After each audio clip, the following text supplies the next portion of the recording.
Seem to be connecting. We seem to be connecting. We seem to be connecting. Let's see here. So let me refresh that.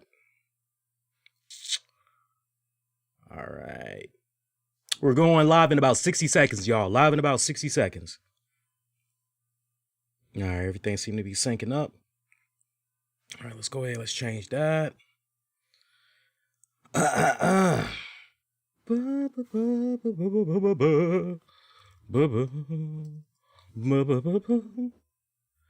right, here we go.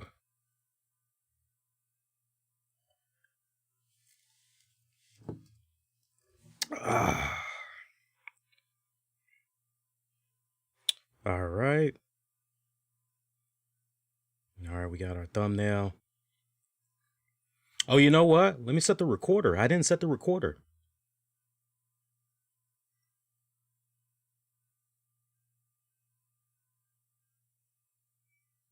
All right, we got the recorder going. All right, cool.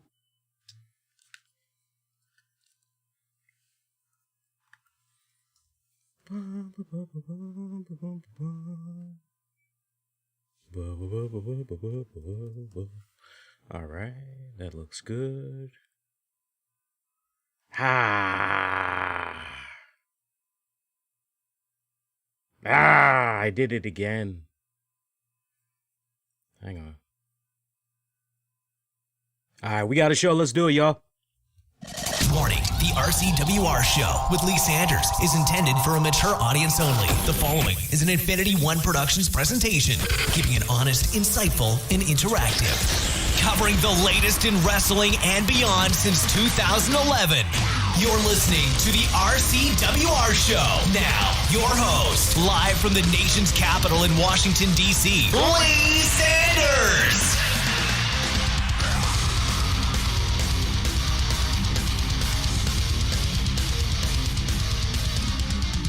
Hey, what's good, kind of people? Lee Sanders here, checking out all new the RCWR Show, coming at you for Monday night of March 15th, 2021. Couple of minutes removed from an all-new WWE RAW on the USA Network. Gotta be honest with you guys, I can't believe I'm saying this, but ain't no shame in my game. I think many of you can definitely relate. I fell asleep on the majority of Raw. However, I did go back.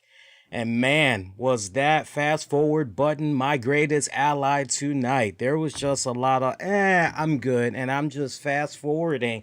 Now, I did keep it where I felt, okay, this is actually pretty good. Let me stick around for this. But I gotta say, it was just, which is kind of sad because I didn't walk away feeling all the excitement going towards Sunday's WWE Fastlane pay-per-view. Maybe I'm experiencing a little bit of burnout to a certain degree.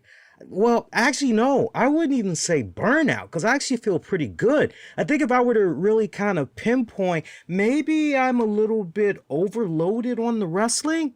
Maybe a lot of us fans are because, not for nothing, we had that long-ass AEW Revolution pay-per-view. And then when we were pretty much done with that, I know for you New Japan Pro Wrestling fans, you kind of had a little bit of an event there. I didn't check that out. But then for some of us, just over the weekend, we checked out the Impact Wrestling Sacrifice event. And I did watch that one. If you guys wanted to hear my thoughts about that event, I actually did do a special weekend edition of Impact Showdown covering fallout from that event, so you can actually scoop that up wherever you get your podcast, including on Amazon Music and Audible. But I don't know, there's just something about, let me tell you something, I'm more excited about the WWE Network launching on Peacock. What is it? Is it this Friday or is it this Thursday? Because I know it's March the 18th, so that would be Thursday, this Thursday. I'm more excited for that than the Fastlane pay-per-view event. I don't know how you guys are doing with regards to that, but that's just where I'm coming from. And yeah, friendly reminder, I do want to get this out the way at the very beginning of the show.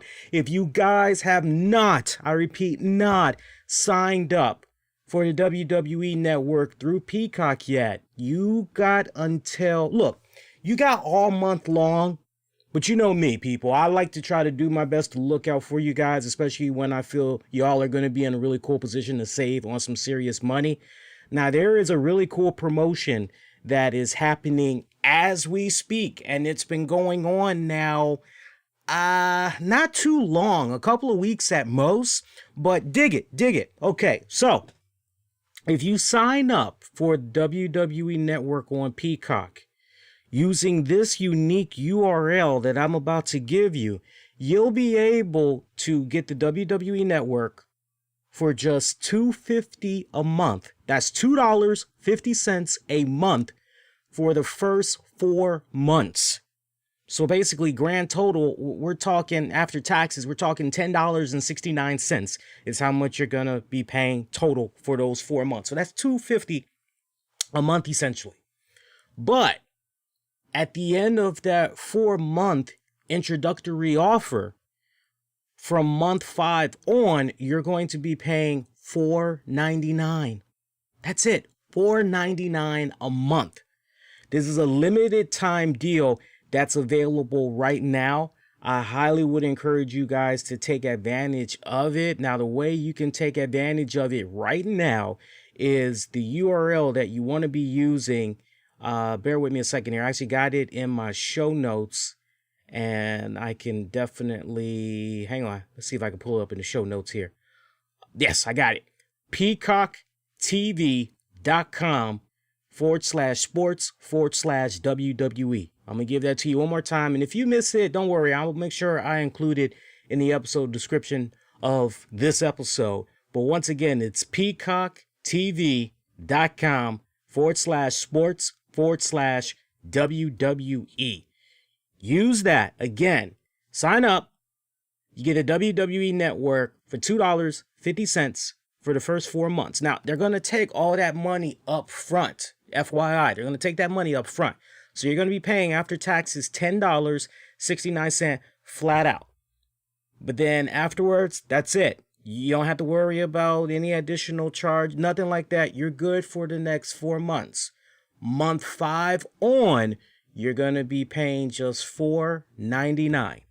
So you can't beat that. You can't beat that. So take advantage, and remember, Fastlane is going to be the first live WWE pay-per-view event that's going to be streaming on Peacock this weekend. So if you haven't done it yet, do it. You got until April 4th to do whatever you need to do to migrate from the WWE Network standalone. That's if you're living in the United States, and come on over to Peacock already. I'm not aware of any special, for all I know, that might be the special deal for us regular network subscribers to be able to come on like that. But for me personally, in anticipation of what's been going on with the move to Peacock, I had canceled my subscription late last month. I made sure I didn't have it renew for the month of March. I just thought that was kind of silly because, okay, I'm going to do this, and then it's still not clear what's going on as far as, okay, can we just migrate over to, because I still did not hear of any migration procedures that WWE and NBC Universal had put in place. So if something had developed that I'm not aware of that maybe you want to let me and everybody else know about, please feel free to sign off. But other than that, I just thought it was kind of silly to just, okay, why am I going into March paying for March when I essentially have to turn right back around and I got to pay what I got to pay for the Peacock streaming service? So I actually just went on ahead and canceled my service because I think mine usually canceled around the last week of the month. Usually like the last 4 to 5 days of that month. That's usually when I get billed. So I just went on ahead, canceled it, so I could just start fresh in March when it came to joining up for Peacock. So I'm excited. I can't wait to see. I'll play around a little bit. For those of you that might be a little bit curious, I am going to be playing around a little bit and seeing what else the streaming service has to offer. I don't mind that. It's definitely saving me some money for the next couple of months as well. So I've got a little bit of spare money that I can either kick towards New Japan Pro Wrestling, And something I'm definitely no brainer I'm going to be doing because I want to see what's up. I'm definitely going to be checking out the Zack Snyder true version of Justice League. I'm looking forward to that. That's going to be dropping this Thursday as well. How about that? When you stop and think about it, a lot of stuff happening on Thursday. So early reviews are coming out for that Snyder cut of Justice League, and it's overwhelmingly positive. It is high praise. So, it's like, wow, like I'm just taken back by all the reviews coming in so far. So I'm looking forward to checking that out. I'm sure a lot of you guys definitely a little bit curious as well. You're going to be checking it out as well. So, and yeah, I will be reviewing that. I'm going to do pretty much like I did with Coming to America. I will be reviewing it. I'll make it be available for a limited time on Patreon for free for everybody to check out. But then afterwards, I'll make that content no longer be available. But yeah, so yeah, weird, right? We're going in the Fastlane. And okay, episode of Raw that we got tonight. There's really no need to just spasm all out on Raw because literally we're going to be turning right back around on Wednesday night talking NXT and AEW Fallout and everything. But I got to tell you, the new Bobby Lashley, the almighty champion Bobby Lashley, that new entrance, man, I'm really feeling it. I'm really feeling it with the whole lightning and all that, the gold lightning and all that. I'm feeling that shit, man. Seriously, it gets me all pumped up and shit every time I see the little graphic, and I love it. I fucking love it. And he's coming out there. He looks like a fucking beast. He looks like a fucking beast of a champion. I like the fact of how Raw opened up with the new WWE World Heavyweight Champion with MVP and everything. And pretty much the news that we got to kick off Raw in 4 weeks' time at WrestleMania, the main event, is going to consist of Lashley defending his WWE World title against Drew McIntyre. So you hear that, you're kind of going, really? Really? We're going down this path? This is the path we're going to go down, really? And look, I don't blame you guys for feeling a little bit flabbergasted or melancholy, disappointed, however you want to dub it. I don't blame you guys for feeling that way, especially when you look at what's been happening within the recent rounds of media blitz Lashley has been doing, talking about how he wants to fight Brock Lesnar so badly. I mean, he put a new joint out there to TMZ over the weekend. So, it's obviously something that Lashley really, really, really, really wants. And so you're looking at what we got announced tonight on Raw, and you're saying to yourself, shit, what's up with Lesnar? I don't care for Drew. We'd rather see Lesnar. All I have to say is patience, y'all. Patience. Maybe. Look, I'm just saying. Maybe we're going to get a bomb-ass surprise to really kick off WWE pay-per-views now being exclusively available on Peacock. Maybe Brock Lesnar is going to make a surprise appearance. I'm just saying. Anything can and will happen, as you all know of many years, on that road to WrestleMania. We've gotten some surprises. So, look, just hold out a little bit longer is all I have to say. Hold out a little bit longer. Would it be nice if we could get Lashley at Mania for the title, and essentially Lesnar doing the good deed and putting his boy Lashley over? I'd be so right there with you. But just as it stands right now, as far as the main event goes, I honestly could care less about the main event. I hope Lashley gets the job done and he definitely walks out of it still as champion, because I'm not remotely interested in a 3-time WWE World Heavyweight Champion and Drew McIntyre. I'll tell you that off the break. I don't know about you all. I damn sure ain't interested in that.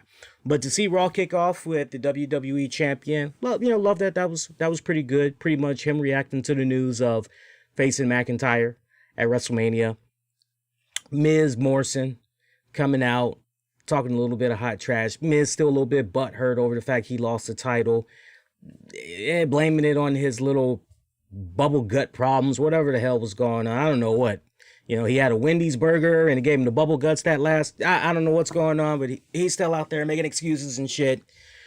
Drew finally comes out, and not for nothing, but it was almost kind of night and day, really. Like, I see Drew come out, and he has this really great promo exchange between Lashley and Eminem there, and I'm going, okay, all right, not too shabby, all right, and then he goes in calling Lashley a bald-headed bitch. I'm like, okay. All right, we got to put the B word in there. We got to make sure that everybody at home knows this is serious. It's like, oh, okay, all right, cool, whatever. But you know what? I appreciated that demeanor there that we were seeing from McIntyre. I was able to tolerate it. But then he comes out later on. Oh, I know what some of you people at home are saying. Drew, why you back out here again in your kilt? You're not in your street clothes. We just saw you not too long ago, you handsome devil. What are you doing back? I don't need that shit right now. I mean, I just cringed like a motherfucker when he came out later saying all that shit. I wasn't interested in what he had to say. I found it boring.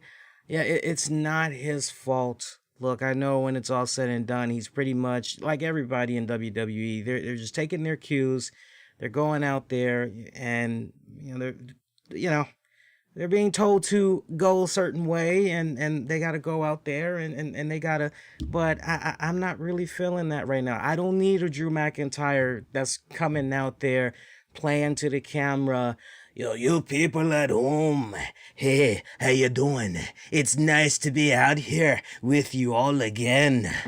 I was just in the back. I didn't really have anything else to do, so I thought I'd come out here, have myself a nice little pint and watch this match that's going to be playing out before our very eyes, because I'm very... I ain't got time for all that. What I appreciated, it was night and day. Those of us that watch Raw tonight, it was night and day. We got a Drew McIntyre earlier in the night that was essentially saying, hey, Lashley, think about it. You got to admit, what he had there in that exchange with Lashley, that was actually decent. I've heard better promo exchanges, but that was decent. You got McIntyre saying to Lashley, look, man, if anybody can relate to the journey that you went on to ultimately become a world champion, it's definitely me. 16 years, right? 16 years to get to the point where you are right now. Yeah, brother, I know that feeling. I've been on that journey for 17 years. It took me 17 years before I became a world champion. So I definitely can relate to all that you went through. Hell, man, you and me, we had so many battles together. We've had so many personal conversations together. We've been on the road together for so many years. Hell, one point, we both were outside of this company looking in, starting from the bottom, building ourselves back up to the top. I mean, I'm feeling all of that. And I'm also thinking about, yeah. Don't forget that Impact Wrestling run. When they clashed a little bit there, that was pretty good. And then I like how you had the Diverge, right? You had the Diverge come in where Drew mentions, but big difference, I went through 30 other men to become the winner at Royal Rumble to punch in my ticket at WrestleMania, and I defeated Brock Lesnar for the championship in less than 5 minutes. You, on the other hand, you make a deal with The Miz, and you pretty much attack me from behind, and would you look at that? Now you're a WWE champion. So, I liked all of that because it was essentially Drew McIntyre, dog, I ain't forget you. Don't think for 1 second. I know I've been distracted with Sheamus and some other bullshit that's been going on in recent weeks, but nah, my brother, I got a receipt that I need to cash with your ass. I'm going to get you at WrestleMania. I love that. But then later on in the night, to get the Drew McIntyre out there, yeah, you see a handsome-looking man like me, and you're wondering, what am I doing back out here again? You're wondering, Drew, Is it really as long as your sword? Can I get a look-see? No, dude, just chill. Just shut up. I'd have preferred it if Drew McIntyre would have just came out there and the commentators would have just been like, what's Drew doing out there? Hey, we're getting ready to go to commercial break. Maybe we can get an answer, while we get ready to go to break. You come on back.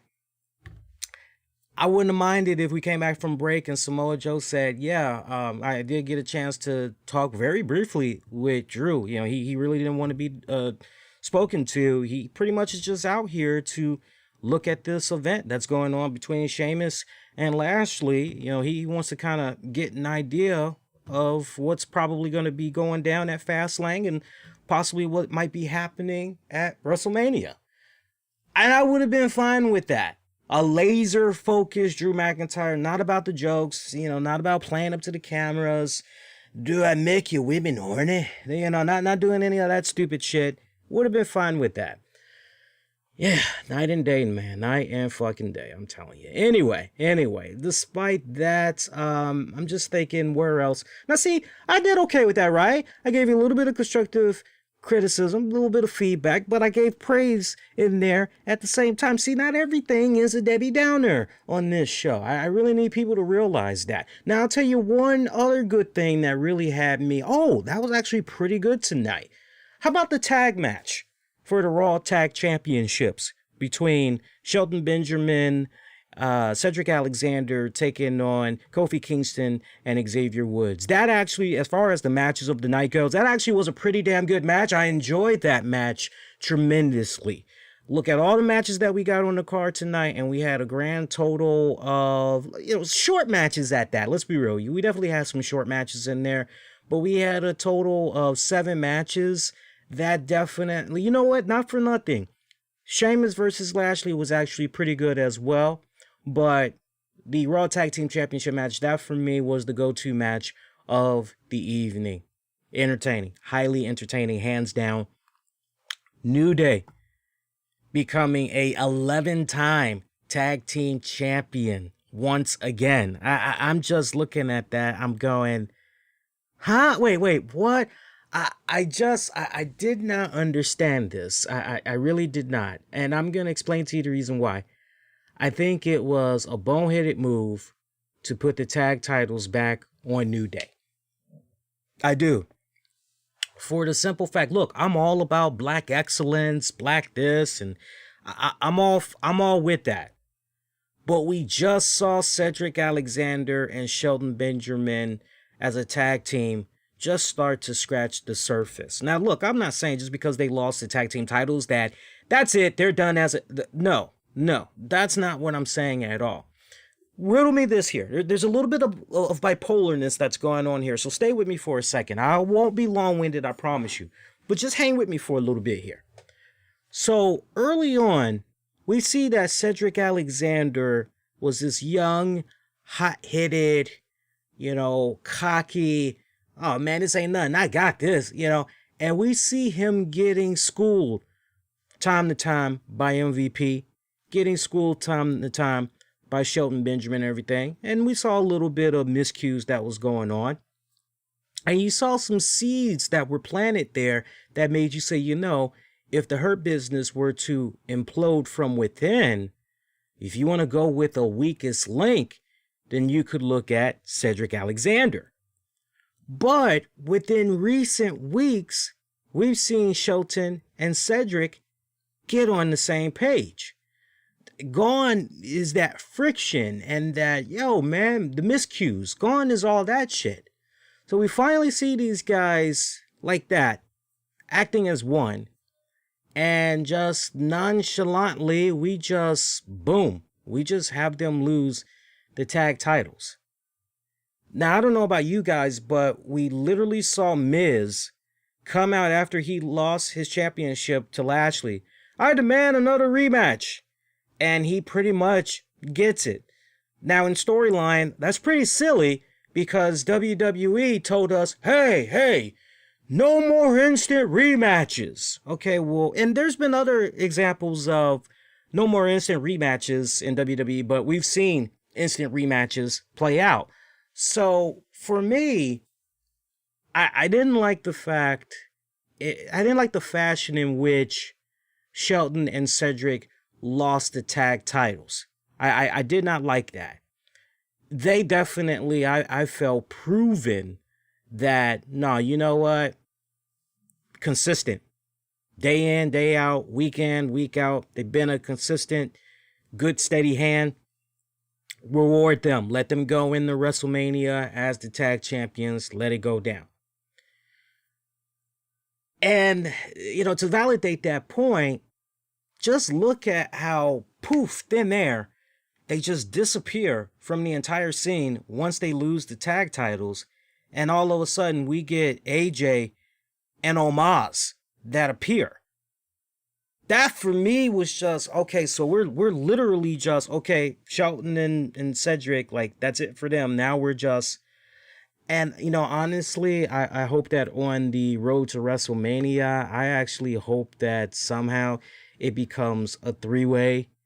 In case you guys didn't watch Raw tonight. So basically, AJ Styles, Omos came out there, and they decided, really AJ made the decision, hey, I ain't got really nothing to do at WrestleMania. I've done all these great accomplishments in the WWE so far. I've yet to obtain tag titles. Wait, no, is that? No, that can't be. Is that legit? Like, AJ Styles has yet to become a tag champion? I actually got to look that up now that I'm thinking about that, because the way they had him spin it in that promo, he's yet to become a WWE tag team champion. Now, I know Gallows and Anderson, they had some tag titles when they were doing their whole, whatever you want to call it, Bullet Club 2.0. But yeah, I'm actually looking right now, and yeah, surprisingly, believe it or not, AJ Styles has never won the tag team titles. Okay, yeah, so it does validate what he was talking about tonight there. I just wasn't sure if I was remembering it right, but I am remembering it right. So yeah, he pretty much said him and Omos, they want to challenge New Day for the tag titles at WrestleMania, of which New Day accepted. All right, so we're going to get to see the in-ring debut of Omos. Look, I'm cool with that. I think that big man is very, very promising. I'm looking forward to seeing what he's going to be able to do. I'm looking forward to seeing his ring gear, all that. Look, I don't know if it's going to be an instant win. I don't know that. But I tell you what, I want to see in some shape or form, I want to see Cedric Alexander and Shelton Benjamin incorporated in there. I mean, they had that nice, it wasn't a long run as tag champions, but it was a nice little stretch. And just, boom, yesterday's news, just like that. That for me, you got to admit, that's just rubs me the wrong way personally. I wasn't really feeling that. See, other than that, looking at the rest of the card here, seeing what else is kind of noteworthy to be talking about here. I love how all the dirt sheets and everybody was talking about Asuka. Asuka's out with a concussion. You had some people saying Asuka's going to be out for a significant period of time. It was more than a tooth that she lost. She actually got concussed. Blah, blah, blah. Well, Asuka was in the house wrestling tonight. She was wrestling against Shayna Baszler. And, that was pretty good for what it was worth. Those girls going at it there. It's pretty good for what it was worth. Asuka picking up the dub. I mean, short match. It was about maybe 90 seconds at most was that match. I did a lot of fast forward, and I'm not going to lie to you guys. I skipped Mandy Rose, Dana Brooke taking on Naomi and Lana. I'll have to rely on you guys to let me know if I had missed anything particularly special with that one. Other than that, though... Oh, I also skipped Bad Bunny. Hey, look, congrats to what he was able to do at the Grammys. Congrats to everybody for what they were able to do at the Grammys. I know The Weeknd recently went on notice and said, look, with regards to the Grammys, I'm boycotting it. I'm never going to appear at the Grammys. I don't care what I win from them. I'm not going to appear. I respect that and everything. And it's nice to see people that, pretty much try to jump on the bandwagon and they, but, you guys have been checking out my show for multiple years now. I'm very consistent with this. Very consistent with this. When it comes to the Grammys, I don't watch. There used to be a time where I watched the Grammys. The last time I actually watched the Grammys, I think the last time I watched the Grammys, I was probably in my 20s. I'm now 40. All right, so that's the last time I watched the Grammys. For me, I just feel that there's so much politicking. I feel that there's a lot of bullshit.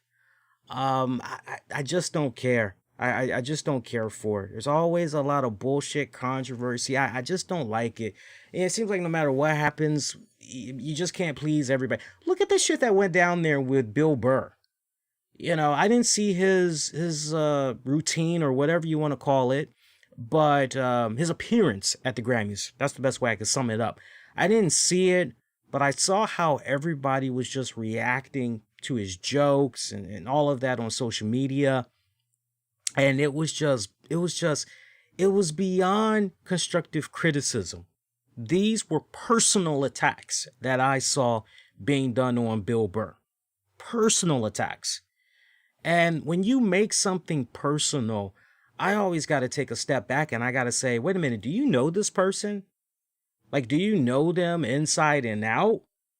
Do you talk to them on a regular basis? Because, you know, unless you're doing those things, then you don't know the person. You only know of what you see of their work online.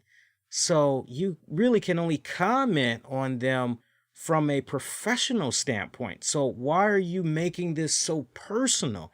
And to see it get to the level of, shout out to those that said, hey, for those of you that keep saying Bill Burr is racist, his wife is black. All right. So he's not racist. Like, why do you guys keep going in that direction? Like what the fuck? To see it get to a point where people were actually towards his wife, they were using the C word, the COON.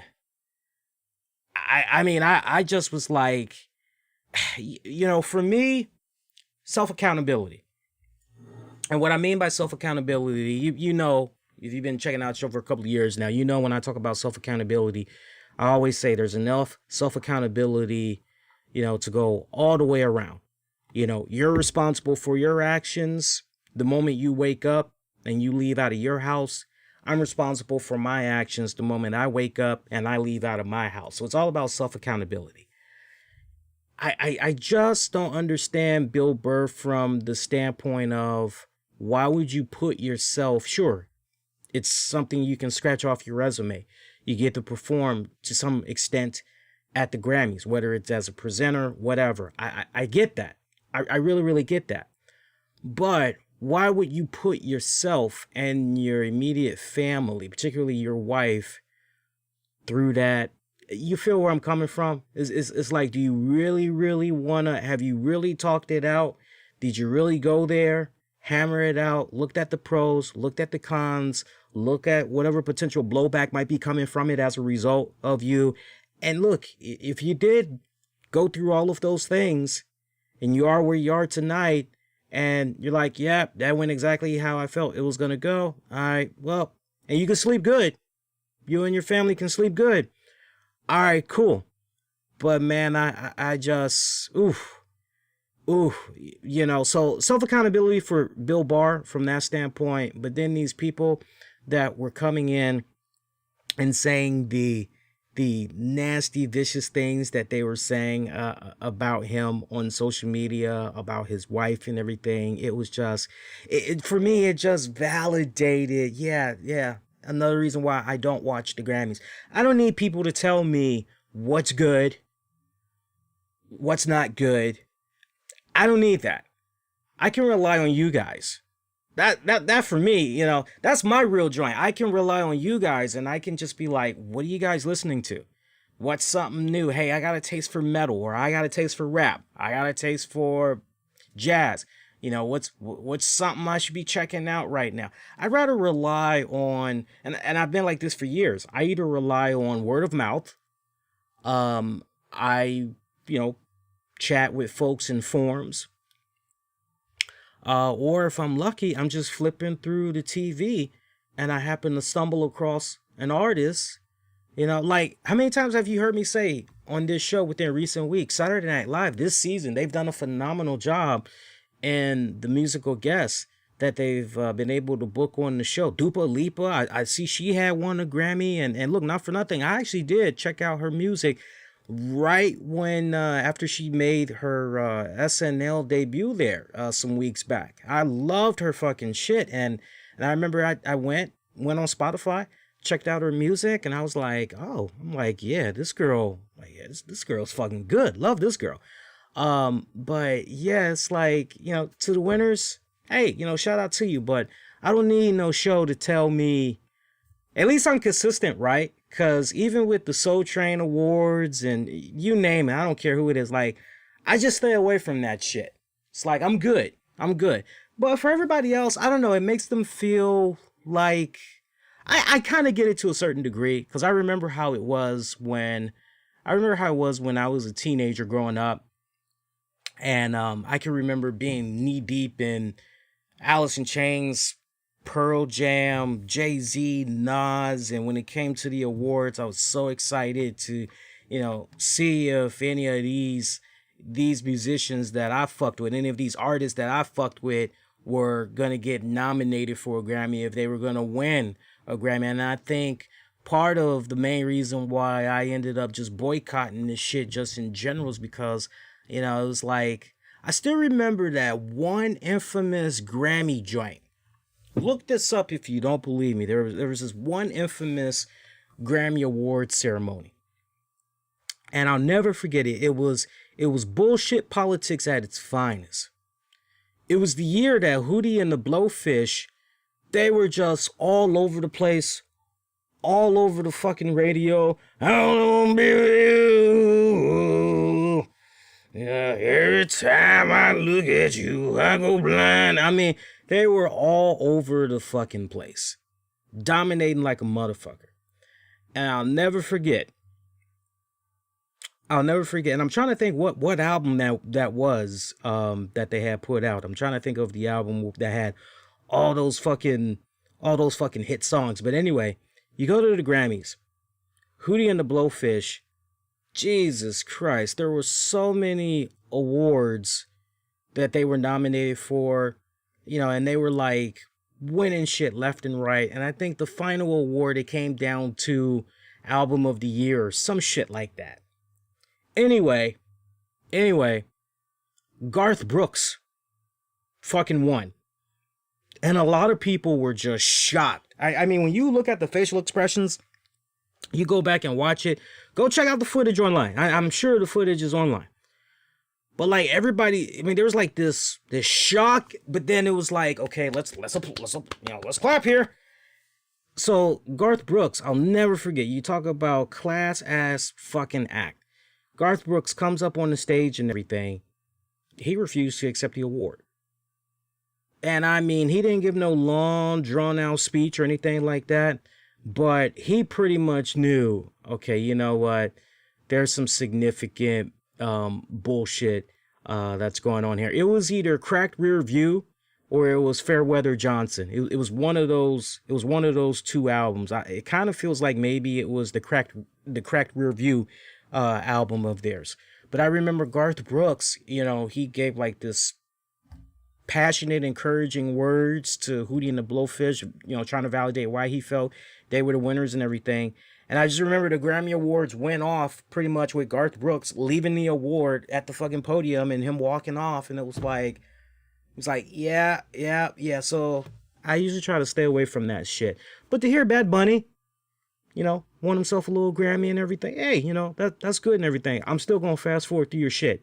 To the point, we're talking about Bad Bunny. I thought it was so hilarious. So I'm part of the WWE Fan Council. In case you don't know, they basically will put out little surveys that they want for you to fill out, give your input. So a lot of what you see that's going on today with the WWE product or future WWE merchandise, things of that nature, they rely on feedback from people like myself and many others that, okay, yeah, we can definitely give you unbiased feedback, honest feedback at that, and let you know what we think about XYZ, whatever you bring to us.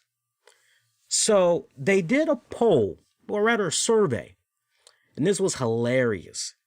If any fellow podcaster out there will definitely tell you. So, I know you guys like to make your rounds checking out other podcasts.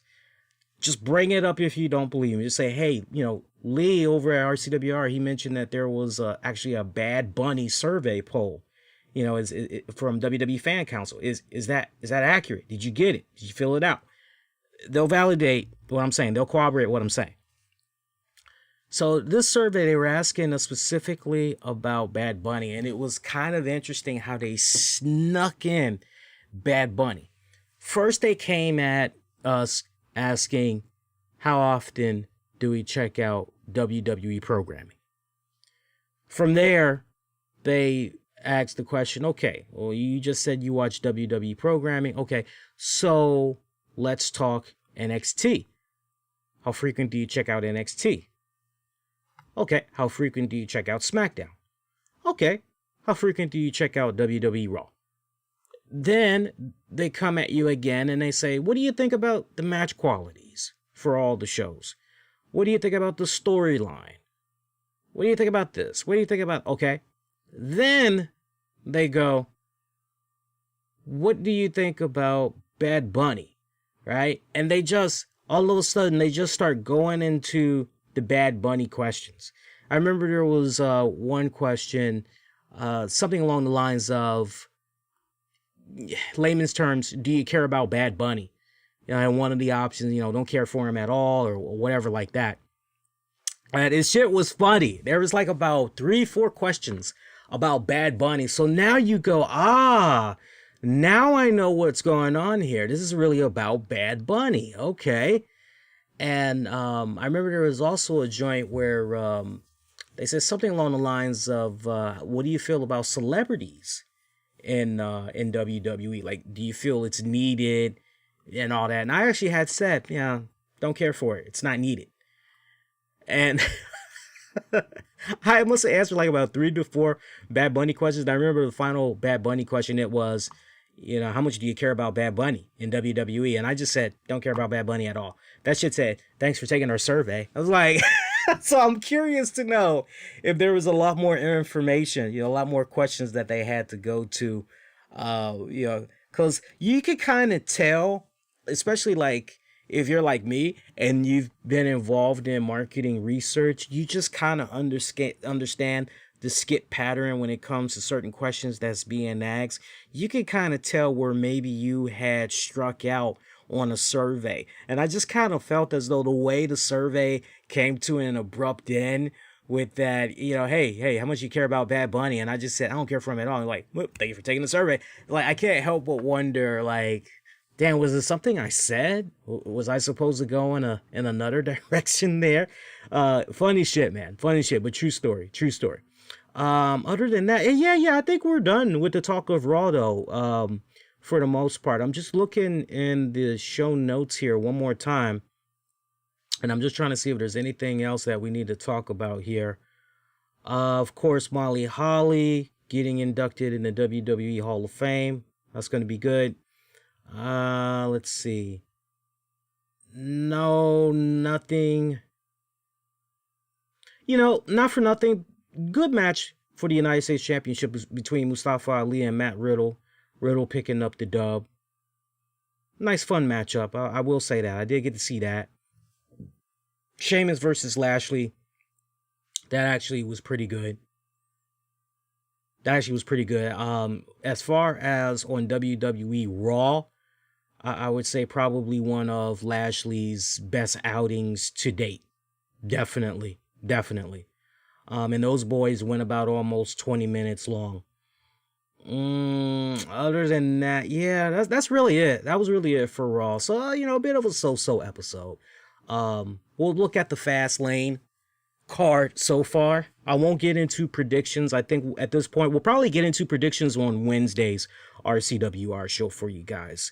Hey, we're definitely going to talk AEW Dark Elevation. I did watch the debut episode. I'll sound off on that on this episode in just a hot minute. Hey, I do want to take this time out. Thank those of you that's checking out the show right now. If you guys been enjoying yourselves, having a good time so far, please hit that like button and let the YouTube team know you enjoyed it and you're enjoying the show so far, because it helps them out, lets them know, hey, this actually is pretty good. A lot of people said that they had enjoyed this. Helps them out as far as recommending to other folks. Doesn't cost you a thing. Helps us gain a little bit more traction. Try to build that fan base up a lot more and everything. Get into some Patreon shout outs. Patreon.com/RCWR Show. That's where you can go check out bonus audio video content. Won't be able to find anywhere else. Shout out to our Patreon members, Gino Morgan, Justin Ripstock. Shout out to Freddie. Shout out to Anthony DeBlasi, Don Tony. Shout out to you. I hope you're doing okay, my friend. Poor DT. Poor DT. Had a rough weekend, I'll tell you. He had a rough weekend. Shout out to Michael Wolf, JDDD Davis. Shout out to Tony Bean Gaming with the very latest in all things Marvel Strike Force, Marvel Ultimate Alliance 3, Marvel's Avengers by Square Enix.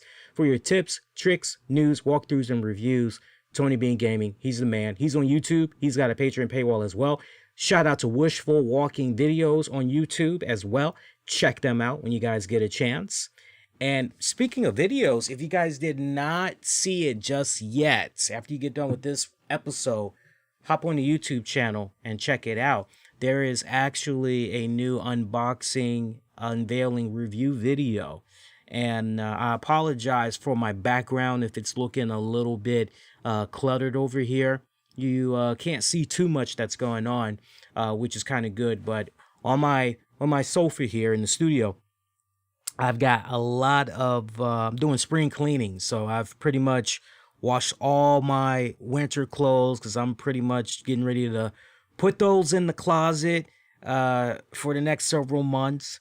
So during my spring break, my official spring break, I'm going to be straightening up, here and there around the house. I kind of got the ball rolling over the weekend doing laundry and stuff. And by the way, I finally, officially, I finally got my final grade from my my TV radio course, and I got an official A. Officially, I got my A, so it's like, awesome. So I've already received the email, hey, if you're interested in the next semester of courses, this is when the list will be available of classes that you can take, when it's going to start, yada, yada, yada. And I'm like, oh, okay, cool. So no rest for the weary there.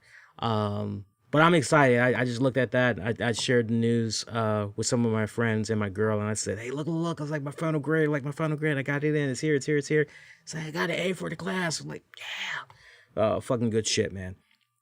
Fucking good shit. But anyway, yeah. So I did a review. You thought I forgot. I didn't forget. I did a new unboxing and review. Thank you. Appreciate that. Thank you. Hard work pays off, man. Hard work pays off. It's funny. I had reflected last week. What was it? March 11th? Like, our entire world had changed. And it was like, whoa. I mean, that's really when basketball, no more travel restrictions, just everything. Yeah, I didn't get a chance to talk about this one on the show either. I had said this on social media, so if you saw it on social media, you know exactly what I'm talking about. But I had said, wow, exactly 1 year ago. This is real talk, people. Let's get real for a second. I'll come back to that. I ain't forget about that. But this is real talk for a second. So let's stay with this. I said, wow, just 1 year ago today, I was working in marketing research. Felt I was making a difference for the entire world with what I was doing. And I had been working this job for about 10 years. Dedicated, everything. Yeah, the money was a little bit inconsistent. Sometimes it would cause a little bit of a hardship on my family. I would do what I needed to do outside of that job, and I would do little odd jobs, here and there, and, try to make up as best as I could. But it did cause a little bit of a hardship on my family. And every time I turned around when it came to, hey, what's going on with that raise? Like, all of a sudden, within the last, 3 years that I was with the company, raises were on hold. Oh, well, we had a bad year. Da, da, da. The Christmas bonuses that so many of us had looked forward to, depending on our tenure, some of us would get $150, $200, $300. A lot of us were looking forward to those Christmas bonuses. Christmas bonuses had stopped. And it was a case of like, what the fuck is going on here? So like right before the pandemic actually happened, the signs were already there for that company I was working for that, okay, this isn't looking too good because you got all of these things that's going on. And then you had politics that was going on as well. I had stressed many times to my supervisor, hey, I'm interested in moving up in the company. I feel that I'm outgrowing this position that I've been in for all these years. I'd like to do more, not for nothing. I know a thing or two about IT, and computers and stuff. Why don't we maybe try to put me in that kind of position or whatnot? And there was just so much favoritism, so much political bullshit that was going on. It wasn't even funny. And then my world changed as I knew it when the pandemic hit. And bad enough, I wasn't really, I was already in a position where work for that marketing company was a bit inconsistent. The pay was inconsistent. Now I'm in a position where it's like, okay, now we got this pandemic. We spent weeks like, okay, what's going on? Are we working? Are we not working? Then at one point, all of us were let go. And I had just decided, like, right when that whole pandemic, like right when everything was shut down, and it was like, what's going on with this job? I just said, man, this ain't fair to me. This ain't fair to my family. The zest for life that I personally had, the never accepting of the hand that's dealt to you, especially if you don't like the hand that's dealt, change it, get a new hand. I settled. I just rested on my laurels. That was it. So I had to decide, okay, you know what? Enough is enough. I gotta, everybody at some point has had this conversation with themselves. It is their mental breakthrough or whatever. If you're fortunate and you're younger, you probably have that breakthrough, but guaranteed for those that are in their, mid 30s, kind of creeping on 40, you start going through that whole, okay, where do I want to be in 3 years? Where do I want to be in 5 years? What's going on with me and my family? And I just started having that serious talk with myself, and it was, yeah, this ain't no good. So I jumped ship. I switched jobs. You know what? I might be working as an essential worker now, but you know what? Nothing gives me more pride. Nothing gives me more joy. Nothing puts a smile on my face than when I get that customer that says to me, thank you. I appreciate everything that you do. Without you, my family wouldn't eat. I can't tell you how many times I get that where I work on a daily basis. I'm dealing with some of the nicest fucking customers. I mean, they really, really, they make the job go by with a breeze. I can't tell you. My management, they love me, and it's like, hey, they're trying to get me to stay. And it's like, I'm a man on a mission. I got plans. I didn't just say a year ago, I want to get another job. I said, no. What am I passionate about? What is my, what do I really love to do? And it's like, well, you've always loved audio, video editing. You've always wanted to somehow get involved in the television industry, radio business. So why not go to school for that? And so I said, okay, let me go ahead. Let me get the ball rolling. I did my research. I took my time picking out the school that I wanted to go to because I wanted to make sure, number one, I was putting myself in a position where financially I could afford to pretty much cover the tuition myself in installment plans. And of course, apply for financial aid wherever I could. But I wanted to apply to a school where I felt, you know what, they got a good curriculum. I can afford to pay for this. And I'm gonna fucking see this through. So I really, really took my time. And here we are a year later. I've pretty much wrapped up first semester of school. One of my classes, it's a 15-week course, so I got a couple more weeks for it, but I've pretty much wrapped up first semester of courses. A's in everything. I've got professors that's loving me, loving my work. Some of them are like, you should try to go for student body class president. It lasts a semester, but you should try to go for it because yada, yada, yada, yada. I'm like, we'll see. My point is, if you don't like what is going on in your life right now, know this. And I see so many people that have been complaining about, oh, this happened to me during the pandemic. Nah, this happened during the it's not excuses. It's like, I hear them. I do. We all have been affected in some type of way. But it's about, okay, how are you going to take this hand that's being dealt to you right now, what's obviously a negative, and how are you going to turn it into a positive that not only can you benefit from, but that your family can benefit from long haul as well.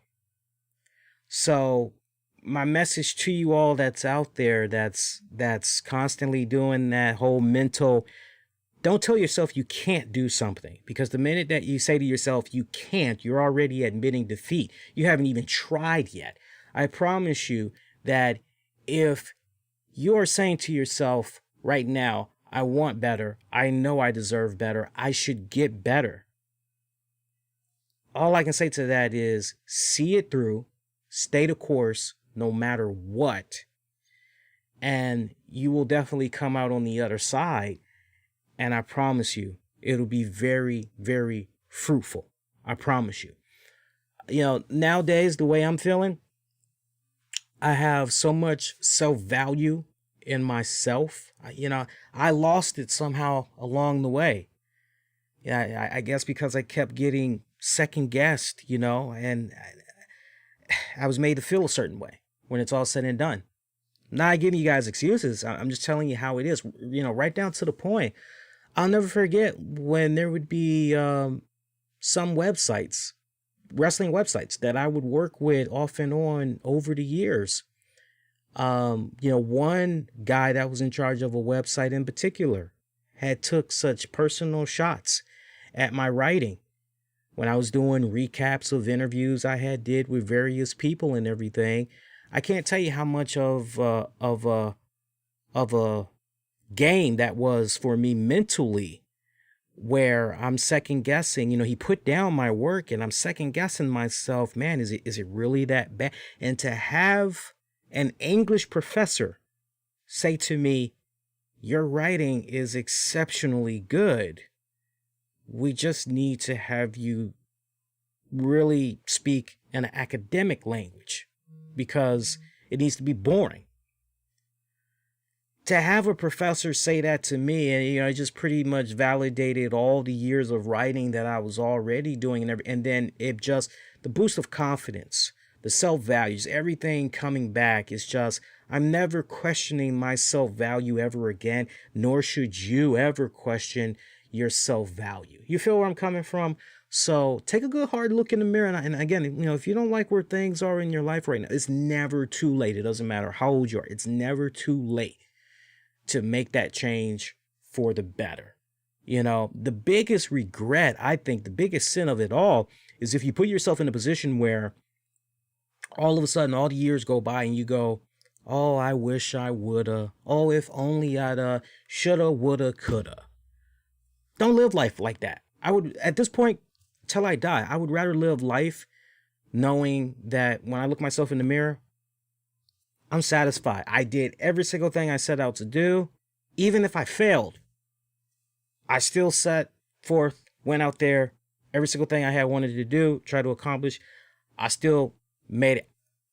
It's the effort. It's all about making sure you're doing that effort. You know, I'm not giving you a sermon. It's just what I've learned over the past year. I would like to believe that this pandemic has affected a lot of people in that type of fashion.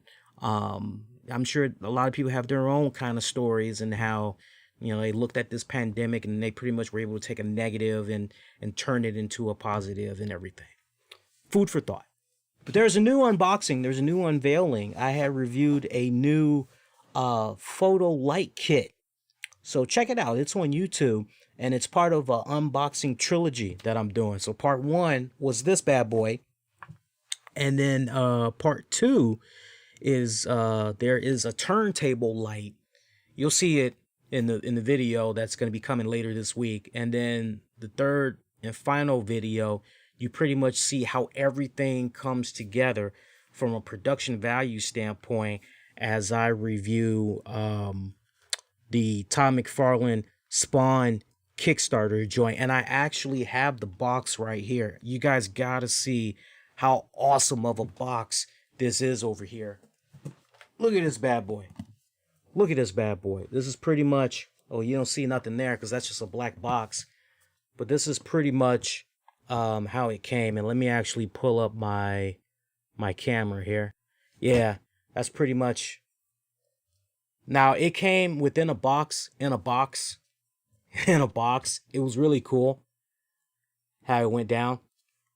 Yeah, so you guys will get to fucking see the unboxing, unveiling, and review of that. It's so funny, by the way, because when I was having that real talk just now about, you know, changing your life and all that, I saw that there were a couple of people that had left on Periscope. So I guess the truth hurts, or I need more wrestling, damn it. It's like, hey, that's how we do on this show, man. We talk all things wrestling, non-wrestling related. You'd be surprised. I get a lot of new people that come across my content, or they get a referral from, you know, maybe Mish or DT or somebody. And I get, you know, hey, what's your show about? I hope your show isn't about wrestling. You know, look, I'm all down for the talk of wrestling, but Jesus, I need a little bit more than just that. It's like, so it's always nice to, I just think that's funny. It's like, they were with me for, some of those folks on Periscope, they were with me for the talk of the wrestling. But then when we started to have that real serious heart-to-heart talk, it's like, oh, time to dip out. It's like, it's getting too serious for me. It's like, yeah, whatever. Anyway, let's keep rocking and rolling here. We got a little bit more showtime left. We're doing pretty good so far. We've only got about an hour in the book so far. So, firing off on some random notes here. Let's talk about that AEW Dark Elevation. I did watch a majority of the card, and if you guys can bear with me, I actually wanna just pull up the card because I did not take notes when I was watching this. I literally just kicked back and I just said, I'm just gonna watch. And that's it. So bear with me a second here. Let me see if I can actually find. Yep, there it is. There it is. I stopped watching after. I'm trying to think. Where did I stop watching? I'm looking at the card as we speak. I made it past Marco Stunt taking on QT Marshall. Let me see. I saw that one. Okay, so I pretty much stopped watching right after Danny Jordan versus Red Velvet. I didn't get a chance to see that match reach its proper conclusion. But you know what? The team of Big Show and Tony Schiavone, it's an interesting pair. I wouldn't be surprised if some people maybe complained on Big Show / Paul White. I wouldn't be surprised if people were complaining about Paul White's energy for this first episode. I mean, his energy did seem pretty monotone. I think that's the best way I can put it. His energy seemed very monotone. But and also there wasn't really anything that was truly insightful that he was bringing to the table, so to speak. I think those of you that watched Dark Elevation earlier tonight, you know exactly what I mean when I say that. It's not really an insult to Paul White at all, nor should it be taken as as an insult, because it's not. But you see the potential that's there. You can definitely hear it. There's a lot of potential that's there. And look, Paul White working with Shivani, having that access to JR, I definitely feel he's gonna get there in due time. You know who he reminds me a lot of? No bullshit. He reminds me a lot, just on his commentating tonight. He reminds me of a very young, wet behind the ears Titus Machiavelli, my old broadcast partner for a short time many years ago. He reminds me a lot of him because I've heard some of his commentating, and he does a pretty good job with his commentating, pretty good job managing and all that as well.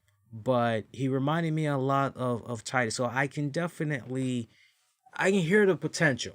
I can hear the potential. Give him about 6 months, tops. And, you know, it's not rocky. It's just average. You feel where I'm coming from? To the point, if I were to say to you, just based off, let me put it to you this way. I'm trying to figure out the right way I can break it down. And I think I have touched upon the point. If I were to sit down a casual wrestling fan, and they see him at one point and they go, "Oh, Big Show. Hey, cool. You know, that's the guy that was Big Show," or, "Hey, didn't he work in WWE?" Or you're like, yeah, he did. You know, well, what's he doing? "Oh, he's the new commentator for AEW Dark Elevation."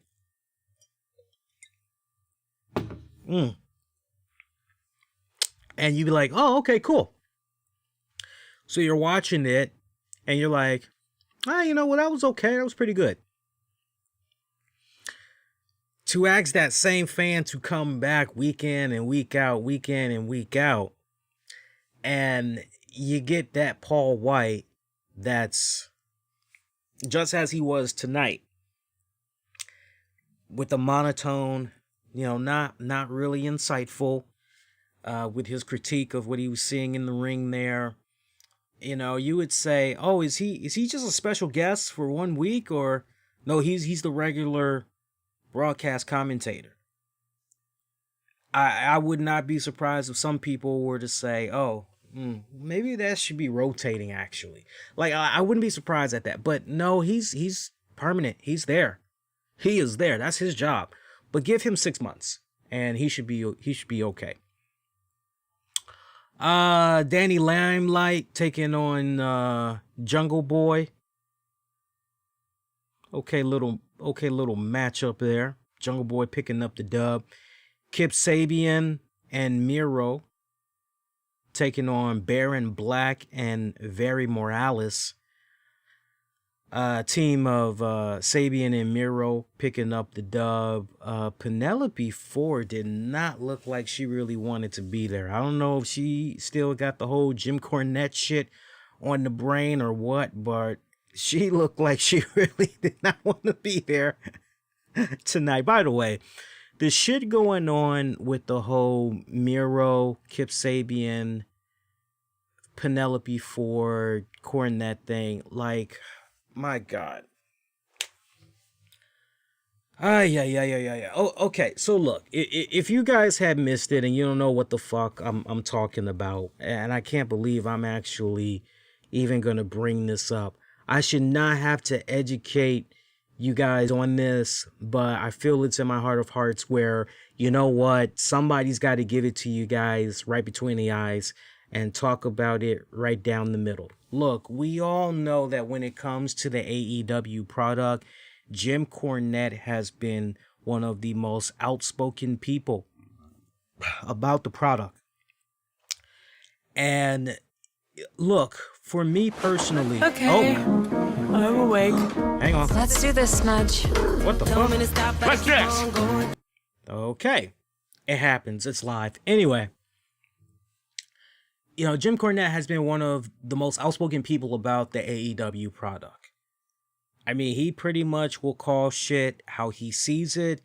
And to a certain degree, you can say that Jim Cornette is a shock jock of a podcaster. You could definitely say that. Now, look, I appreciate all the contributions that Jim Cornette has made to the business.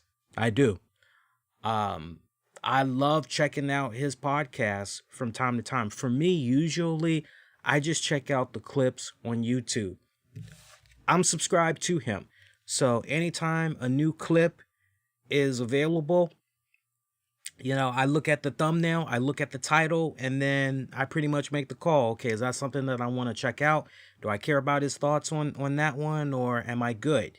So for me, you know, I cherry pick. I cherry pick what I want to hear him talk about. Some people will make the argument that Jim Cornette is very, very too critical of the AEW product. Some people feel that he has a hard-on for the AEW product.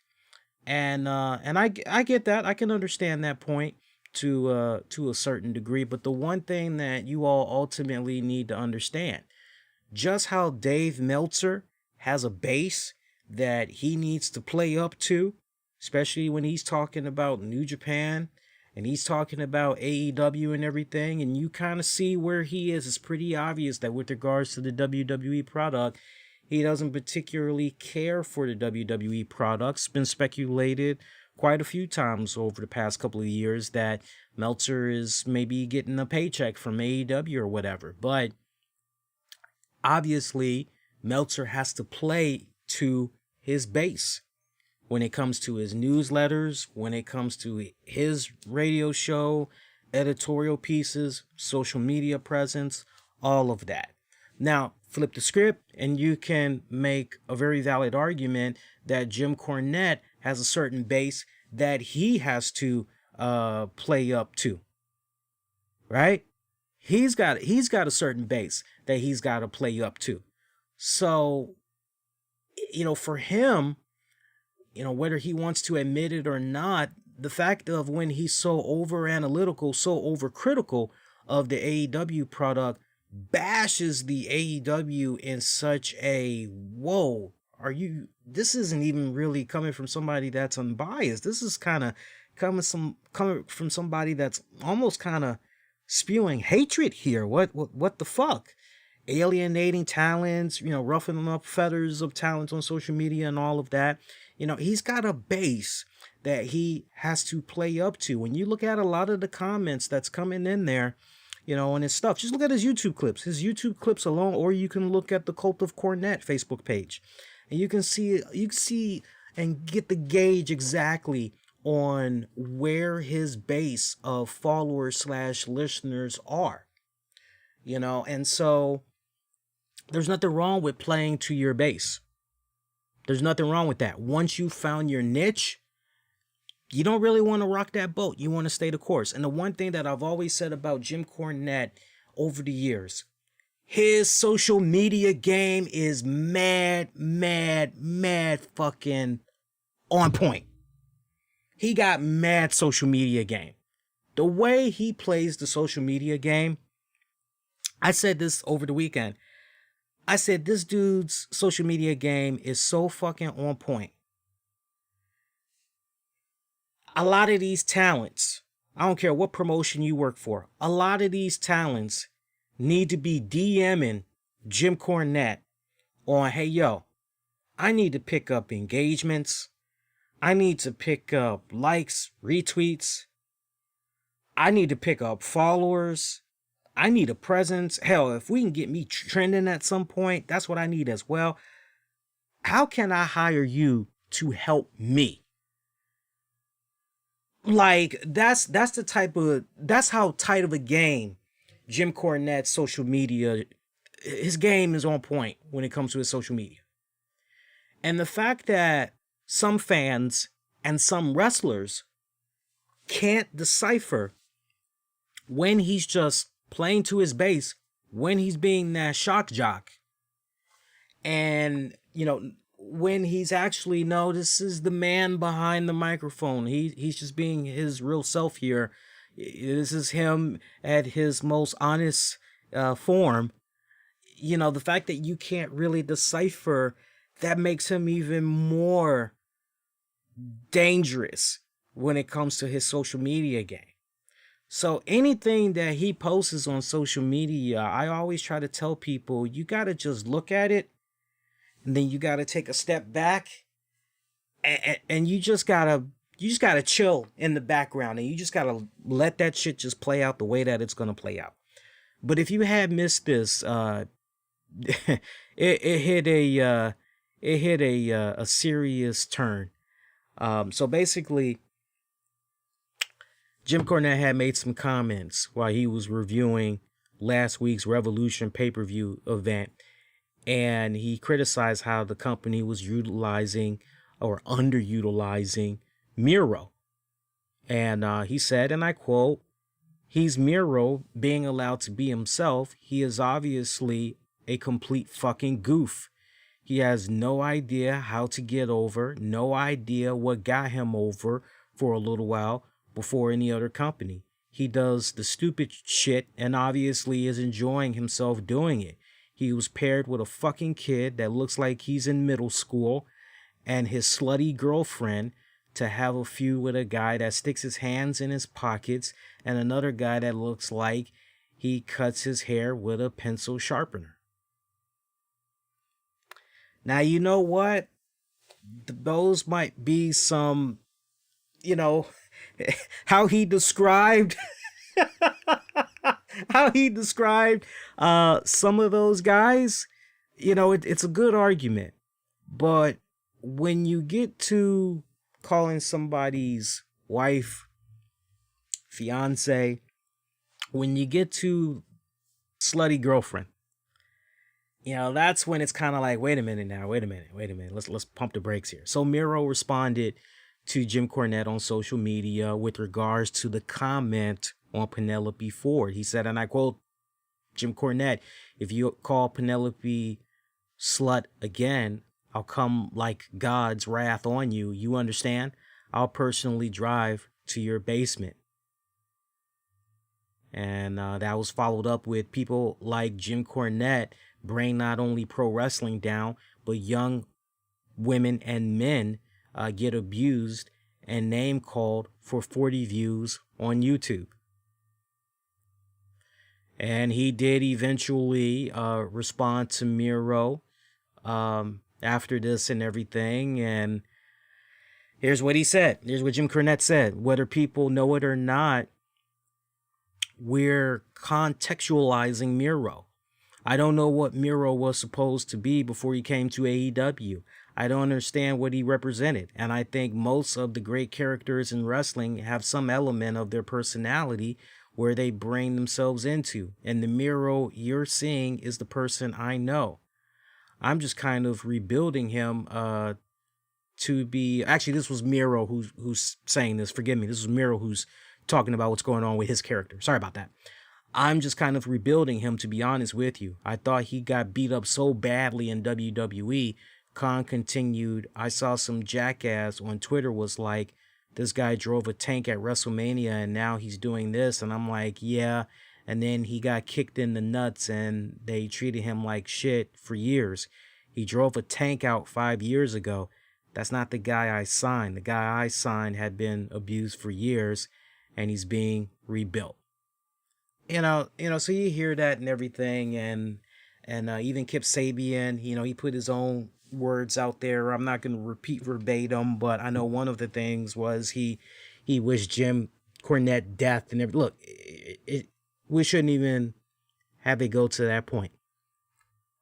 Seriously, we shouldn't even have it go to that point where we're wishing death upon somebody else. When it gets to that point and your feathers are that ruffled and you're taking it that personal, you just got to pump the brakes and you got to say to yourself, wait a minute. This is social media after all. Why am I letting this person who doesn't work for my company, who I don't answer to in no shape or form. He's entitled to his opinion at the end of the day, just as I'm entitled to my opinion at the end of the day. We care to disagree. He is more outspoken, colorful in his choice of words, while I might be a little bit more reframed, and I may go the high road while he takes the low road. You kind of just have to. Now, I do actually have the comment that Cornette had made to Miro, and he called him Bluto from Popeye. I love that shit though. Bluto, somebody that's known me for a while better sit down and tell you why you're making a drastic error trying to joust with me before I make you wish you never tried to learn English. You're a toothless lamb about to piss off a wolf, and I just want you to be aware of your peril. Fuck it. This is too good to pass up. Somebody tell noted video game nerd and Popeye villain wannabe Miro that I'm not going to waste this tongue lashing in pieces on Twitter, and he's pretty much saving his ammo for his show and everything. He followed up. He said, I never said, just heard it said that if Penelope Ford had as many dicks sticking out of her as she's had stuck in her, she'd look like Porcupine. I never said that. But someone who'd have relations with Jelly Nutella, Joy Janela, should have a medical professional on her speed dial. So, I mean, he really was just going out there and everything. And look, just trying. I don't like talking about this. I don't. But let me just do this in a way that everybody should be able to walk away from this and just going forward. Jim Cornette is a fucking shock jock. He is a master of the game when it comes to social media. Jim Cornette, for a guy that hasn't been involved directly in the wrestling business with a major promotion for, a significant amount of time, doing pretty damn well for himself. He's getting those clicks. He's getting those hits. He's getting all of that social media engagement. And the people such as Miro, Penelope Ford, and anybody else, y'all playing right into his hands. Straight up playing right into his hands. Now, hopefully some of these people, they realize it and they're smart to the point of, you know what? This could be kind of fun. I can go back and forth with Corny on this. Let me just send him a DM, let him know what's up so he knows what's going on, and we can just pretty much, and we'll just deny that we're just playing one on everybody. We'll just deny that. No, this is a shoot. This is legit. This ain't bullshit. But I legit believe that you got some that are just that taken back by what Cornette says about certain things as a prime example. And look, he has his thoughts about the business, where it should be and everything. If he could have it his way, it would still be a very well guarded, the old territorial days, all of that would be back in effect, and a lot of the stuff that fans know about now, like that curtain being pulled back, if he could have it his way, we do the time warp again, there'd be a whole lot of changes and the talents would not be as accessible as they are today if he could have it his way. It's a generational thing. It really is.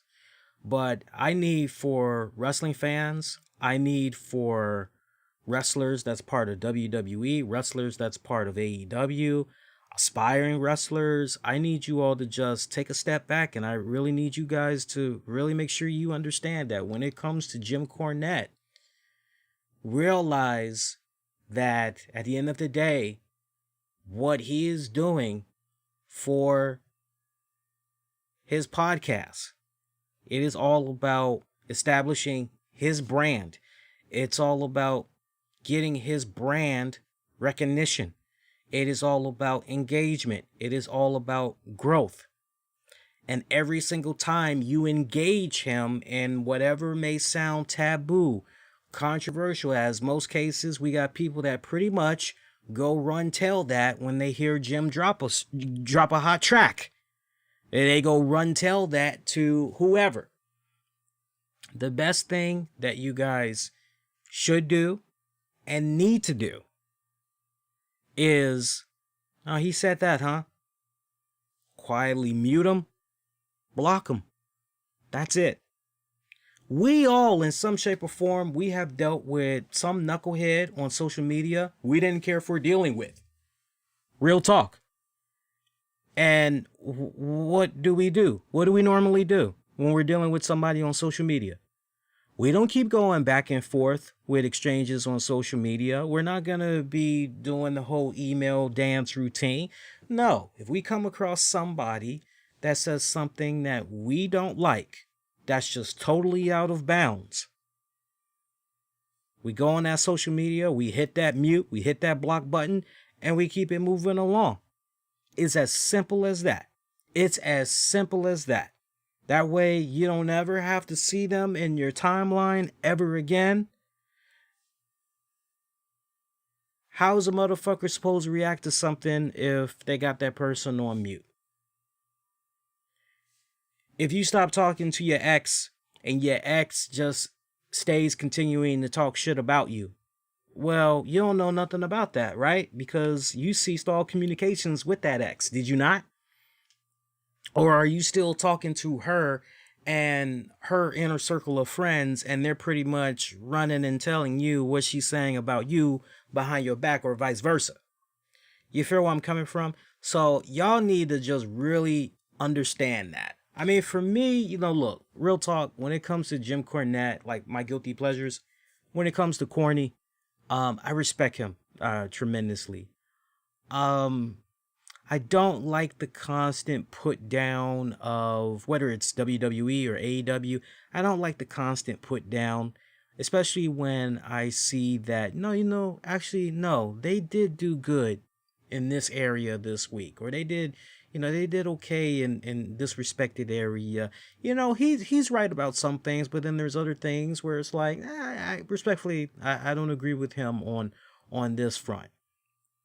But these days I don't listen to him as much as I used to. Even with the clips on YouTube, it's a random thing now.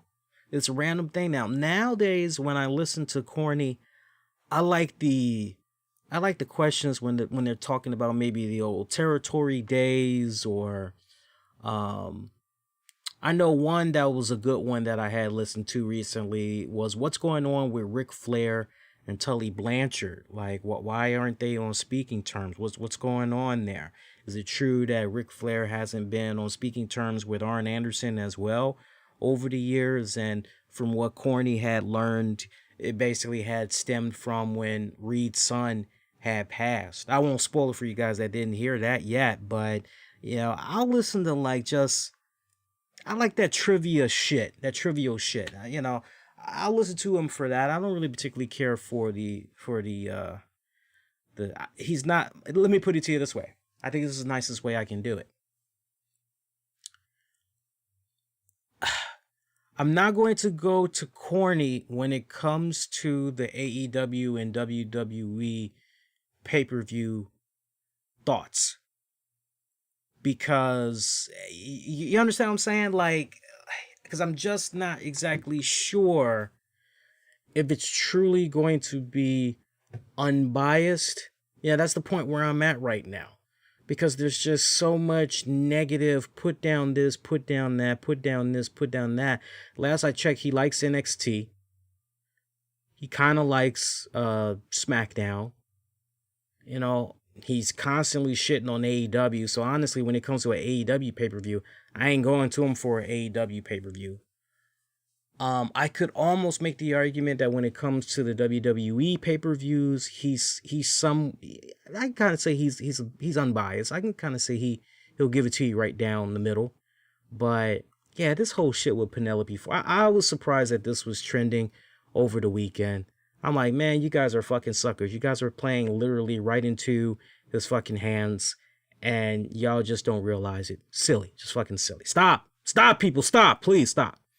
Anyway, moving along. I didn't even plan on talking about that. Oh, something cool I want to show you guys. Apparently, I think it is it Mojo? I think it is Mojo. It's pretty much part of Stone Cold Steve Austin week, as you know. And there's a really cool site called Mojo. And I'll actually, if you just do, hang on a second here. Hang on. Give me a second, guys.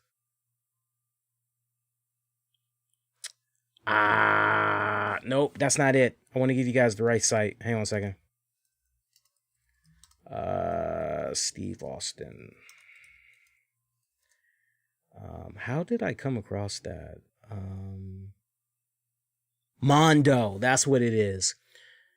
Go check out mondoshop.com, and to basically commemorate on Stone Cold Week, they're going to be selling somewhere between $50 to $75 these WrestleMania 13 Stone Cold Steve Austin versus Bret Hart posters that's designed by Matt Ryan Tobin.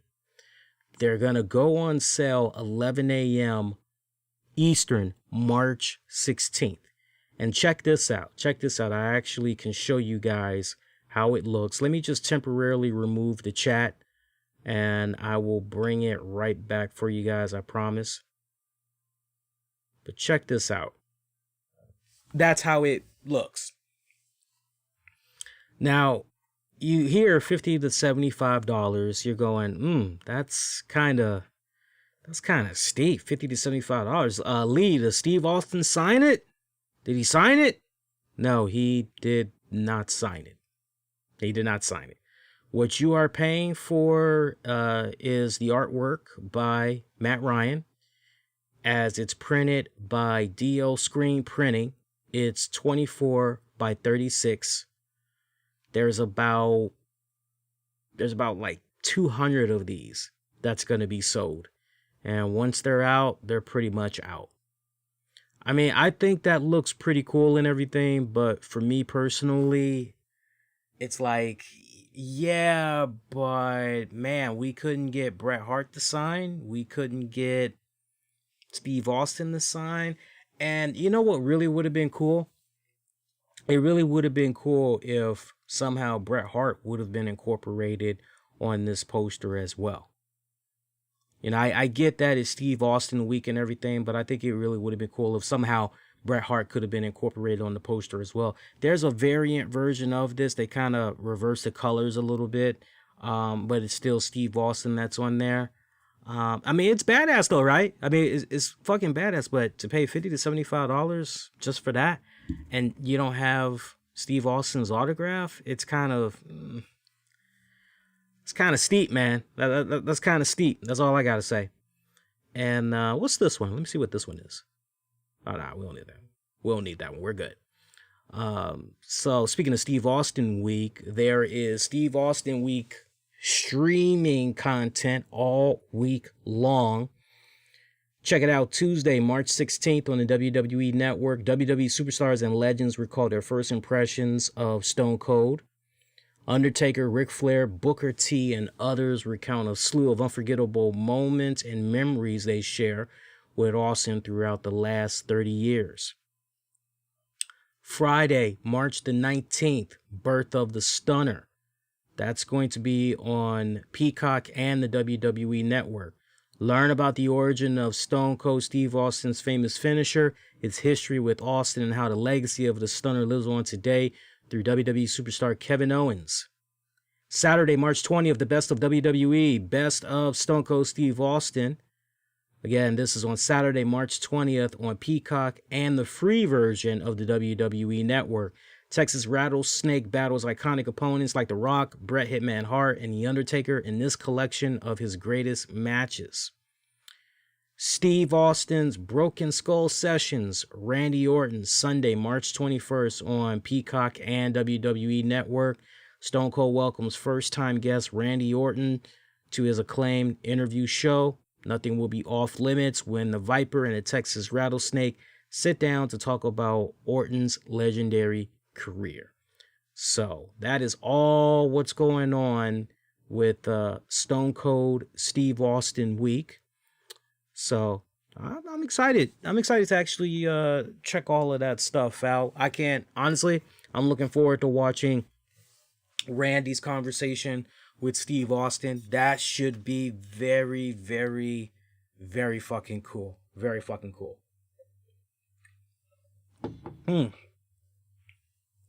Speaking of Texas rattlesnakes, snakes, and vipers, and all that other shit, reptiles, I came across something over the weekend I thought was very interesting that I wanted to share with you guys. I didn't know he had it this bad, but it was that bad. Jake Roberts, he did a interview. Sadly, I can't remember the person he did the interview with. I want to say Brandon Walker. That's the name that's coming out to him. I'm like 99.9 certain that's the name. But he sat down with Brandon, and it was a good interview. But the one that really stuck out to me the most, Jake Roberts had talked about how he almost died like a couple of months ago. Legit. And it wasn't because of COVID either. Here's what he had said, and this is a direct quote. He talked about how he got sick a while back, almost died just a few months ago. Wasn't COVID. It's just a thing that happens with people like me that are foolish, that wind up smoking cigarettes. It got me down, man. I was stomping a hole. It was stomping a hole in me. And I woke up one morning and I started coughing and I couldn't quit. When I did quit, I had no air. I couldn't breathe. I could not get any air up. And I fell to the floor and reached out and grabbed the phone, and I called my daughter. She lives like 4 minutes from me.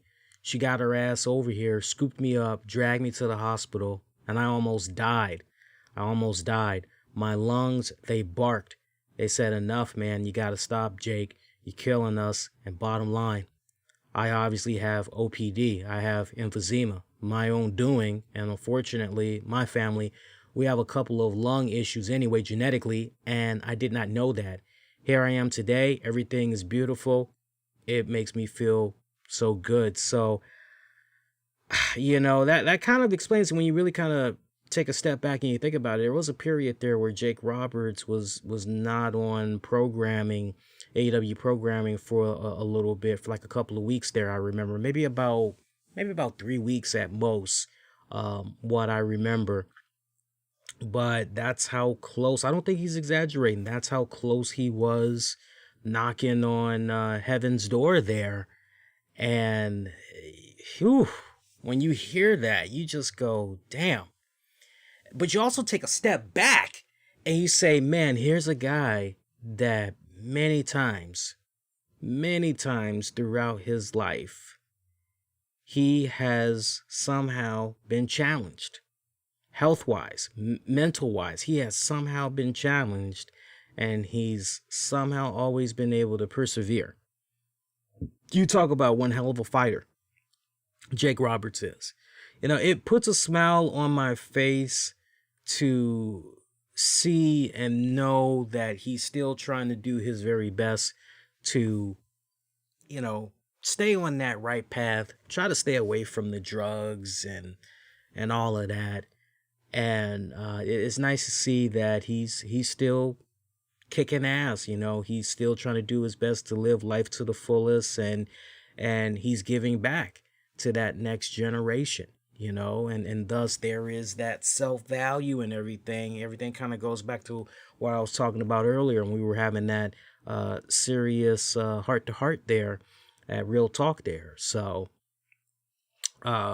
I that just took me away, because I've always been a fan of Jake Roberts, and I didn't know how bad it was for him a couple of months ago, how close it was that, we possibly could be here today and not have a Jake Roberts running around.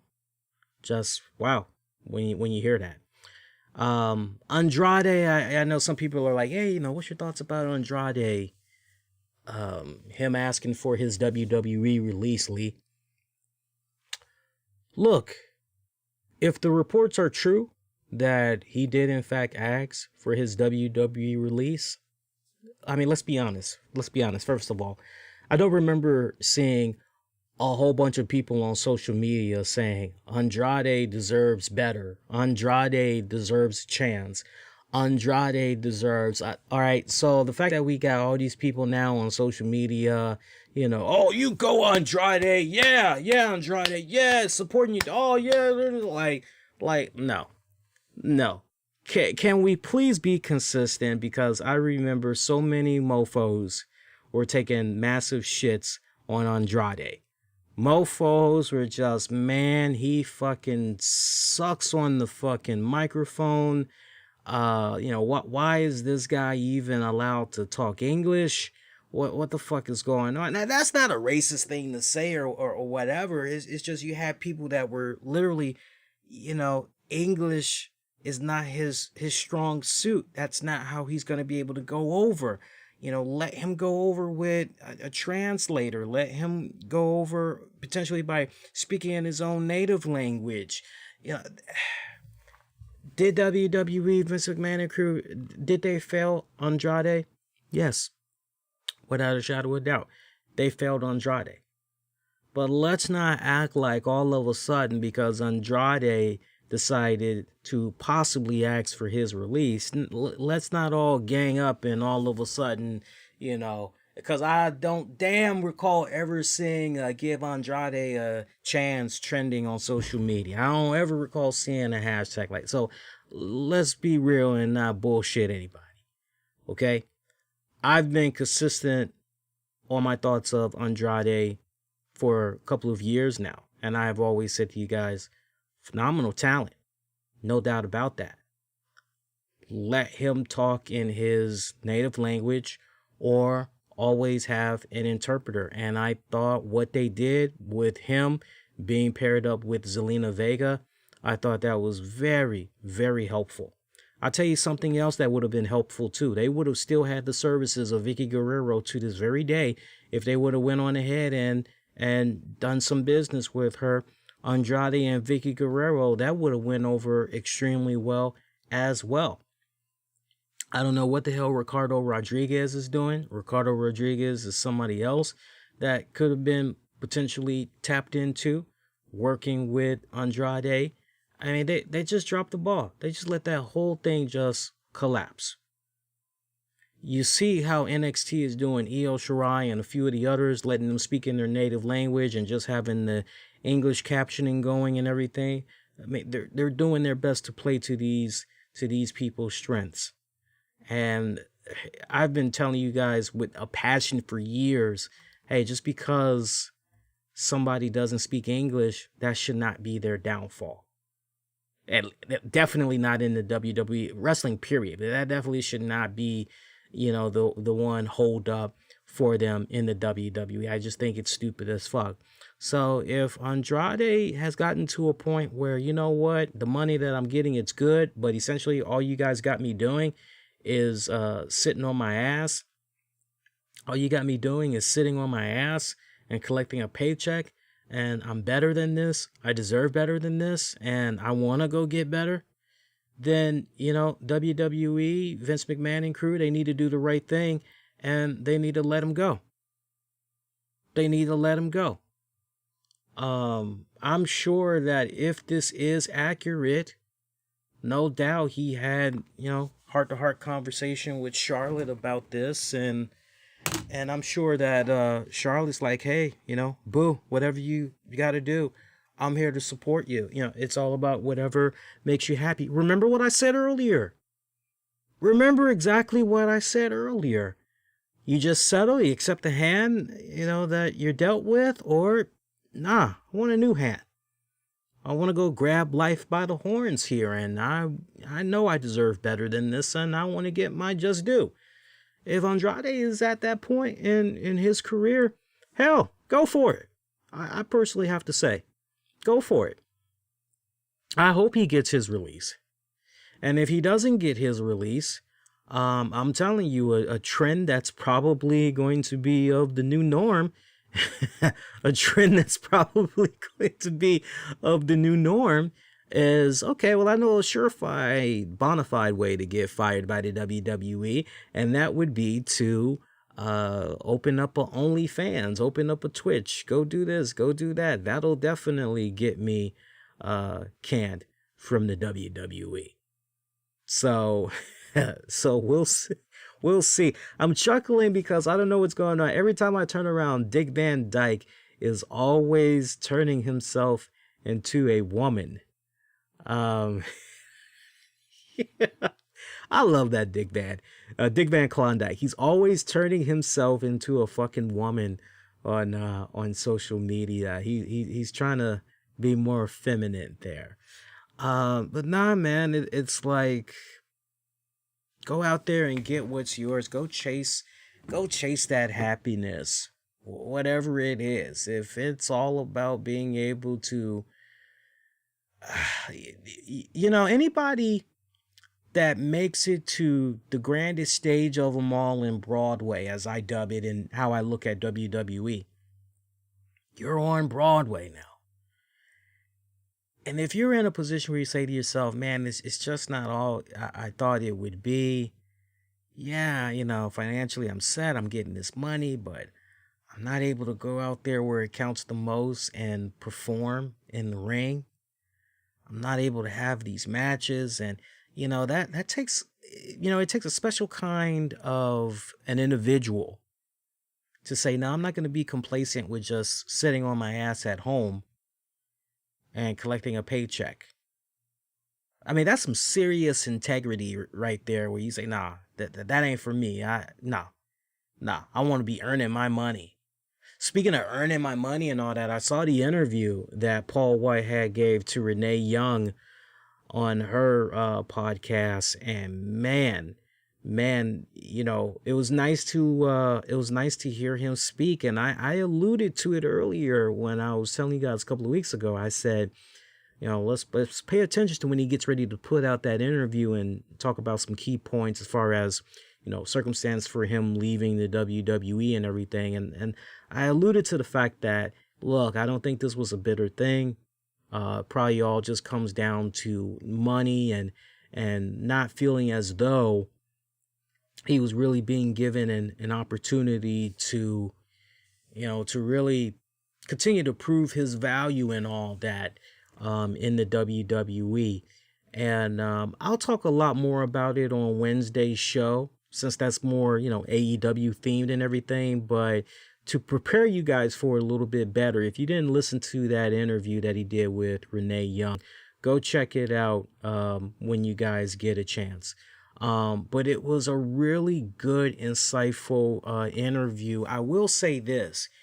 He did not bury the WWE in any type of way. All he pretty much said was, it's almost like a mirror image to what potentially is going on with Andrade, which is, I wasn't trying to collect this money, just be sitting on my ass. Did I have some health problems a couple of years back? Yeah, I did.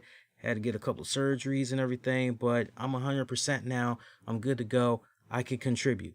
Here's a guy that was contributing for like fucking 20 years, going overseas, doing the tours, doing the wrestling with the troops, anything tour related, always going, putting in the work. And now he's in this position where he's not being utilized in any type of way. Yeah, he liked the spot that he did there with Randy Orton, a little spot there with Drew and everything, but he wanted something on a more consistent basis. He felt that he was still deserving of one of those marquee spots. Not like along the lines of a closer of a show or anything like that, but basically he should be regularly a rotating member of the WWE programming. And the cards just did not play out for him.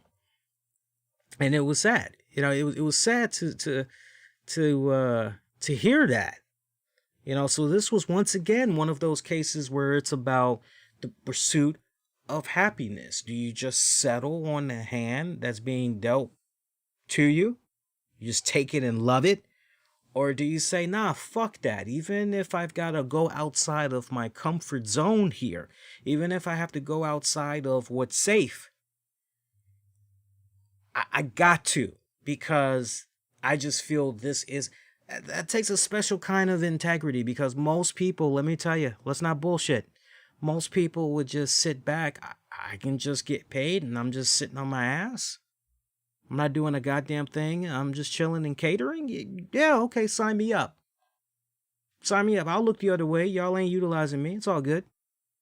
Most people would look the other way. Straight up. So, mad fucking respect to Paul White there. Charlotte, shout out to Charlotte, by the way. We were talking about Andrade earlier there. Shout out to Andrade's woman, Charlotte. Apparently, she's going to be part of the Walking Tall reboot. Apparently, there's going to be a new movie that's going to be premiering sometime on the USA Network. It's going to be like a 2-hour original movie, basically. And what they're hoping is that the viewership and everything will be on point, that maybe they can do some specials from time to time, again, on the USA Network. So basically, for you older cats out there, remember how it was when, go back to Columbo. Remember Columbo? Columbo would pop up with, early on, before it got the official green light of a series. Remember how Columbo would just pop up with a special here and there, or something I've been watching recently. I've been watching Unsolved Mysteries. I've been watching the Robert Stack collection.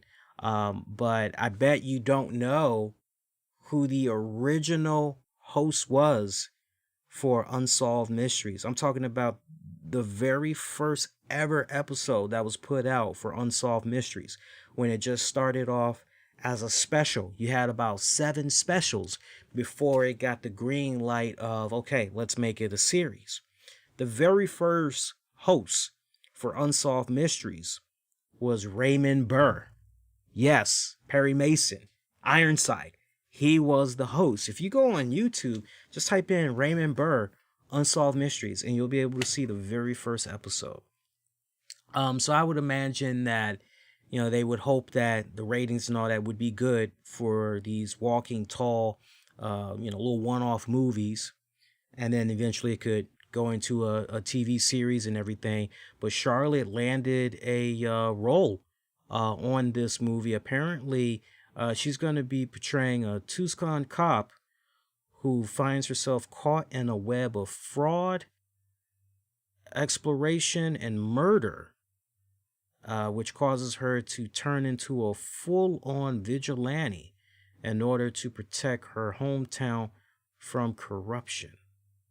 She's going to apparently be the star in this. So I guess she's the female version of, I guess, from what I'm understanding. So, if anybody might be able to pull it off, I think Charlotte. I think Charlotte would definitely be able to pull it off. So this is going to be the 3rd time now that we're dipping into the well with Walking Tall. Because remember, we had the 1973 movie, and then that was followed up with The Rock when he did the 2004 rebooted movie.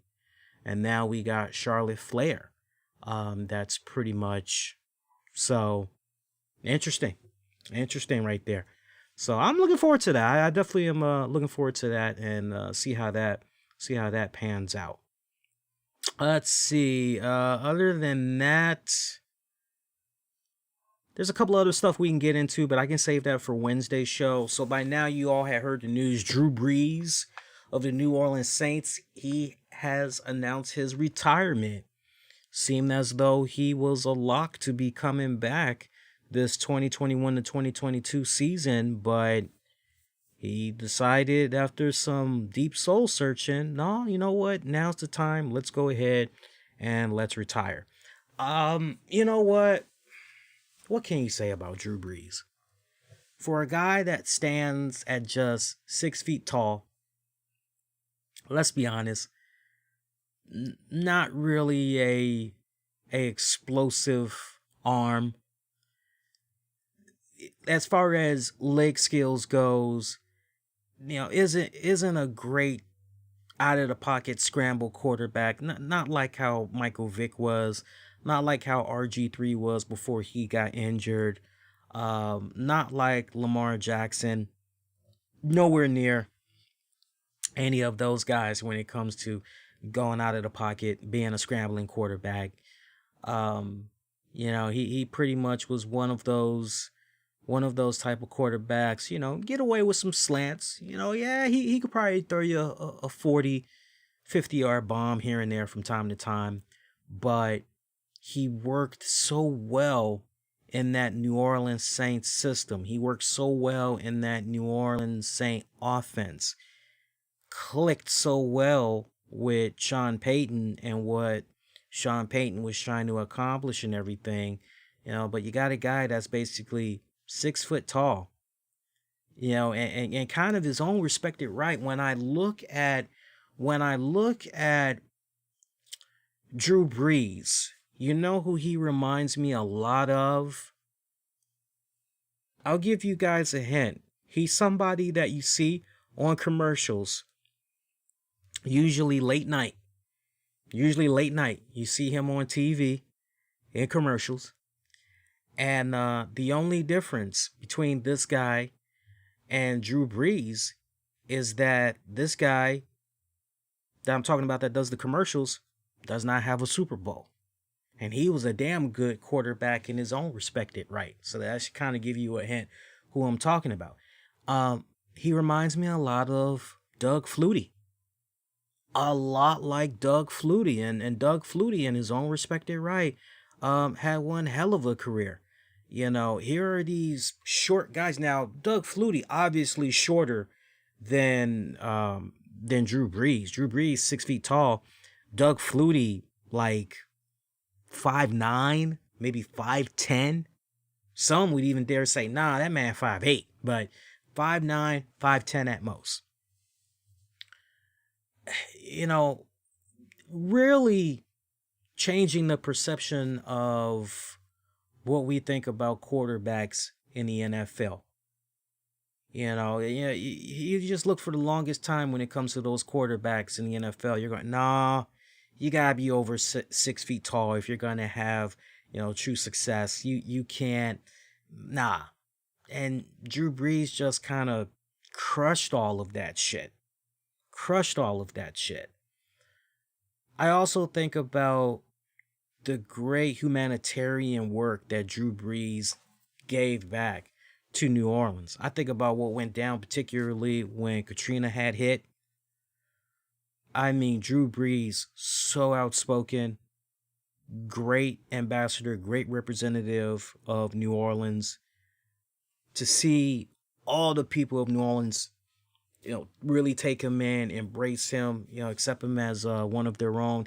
Now, yeah, you can bring up that one little blemish in his career when it came to the Black Lives Movement and protesting, particularly when it came to Colin Kaepernick, why he was taking a knee and all of that. You can look at some of the things that he said and go, whoa. It really did take a lot of people off guard, because everything that he did for New Orleans and for its people, he'd be like the last person you would expect to say what he had said. But you know what? Legitimately, he learned from that experience, and it made him a better human being as a result. He didn't realize what he said at that time, how much it not only hurt the residents / fan base of New Orleans, but how much it personally affected his teammates.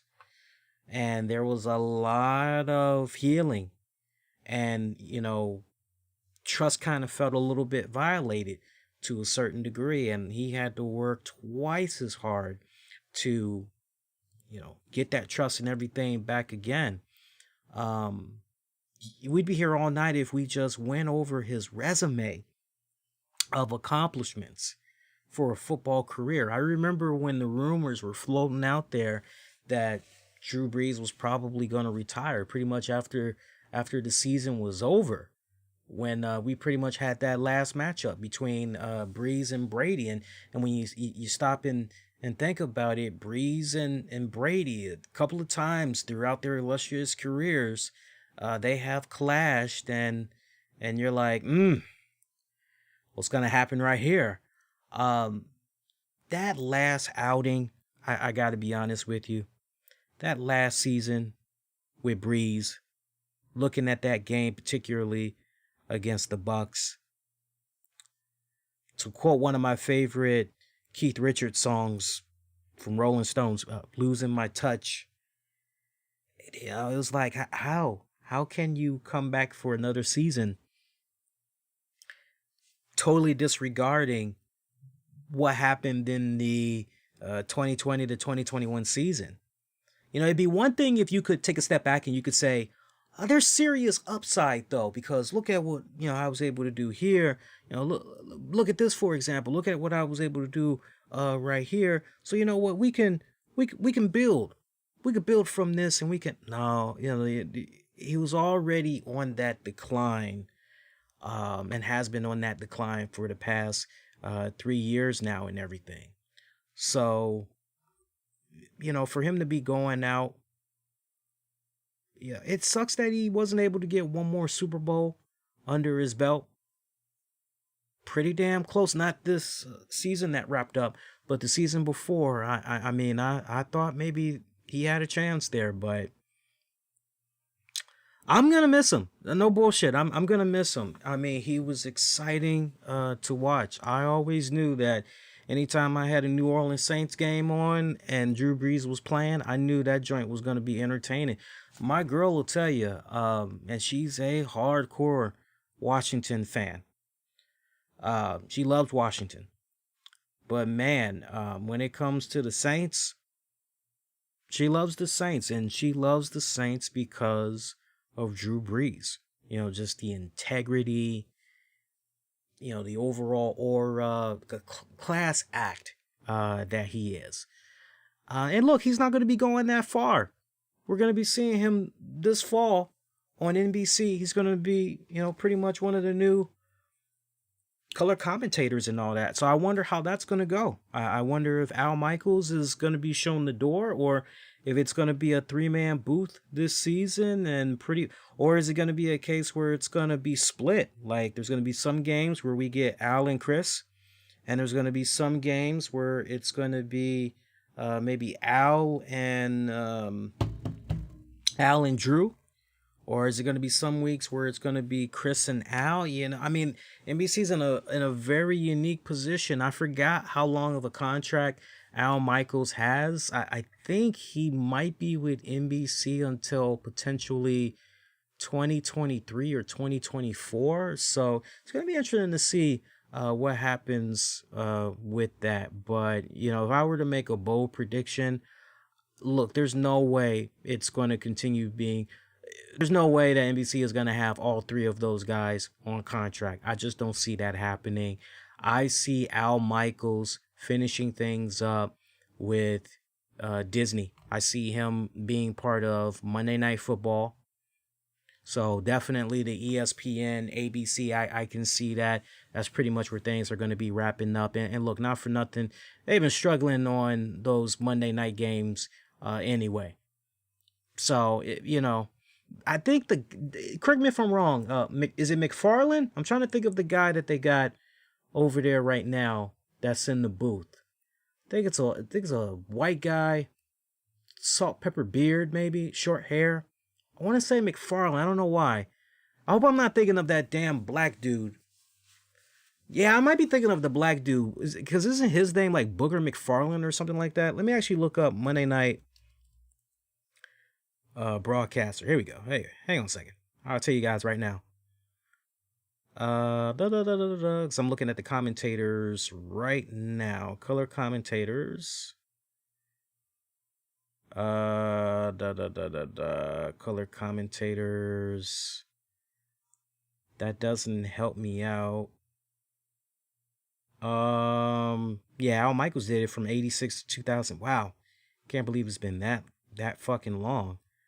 Let's see. Sideline, studio hosts. No, who's your current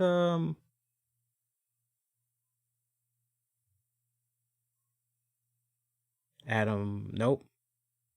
Yeah, I was thinking Booger McFarlane. No, it's another guy. I'll know his face when I see it. Chris Fowler was okay. He was okay. I didn't mind Mike Greenberg. I kind of tolerated him.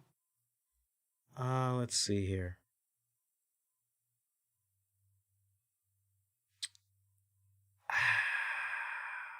I can't think of the guy's name right now. That's sad. That lets you know how much I don't really watch Monday Night Football because WWE RAW is always on usually. But yeah, you know what? I wouldn't be surprised if Disney slash ABC, ESPN, I wouldn't be surprised if they made a play for Al Michaels. I definitely see him going back there, without a doubt, without a doubt. Also, as we get ready to wind down, how are we doing on the showtime, by the way? Let me see how long we've been recording.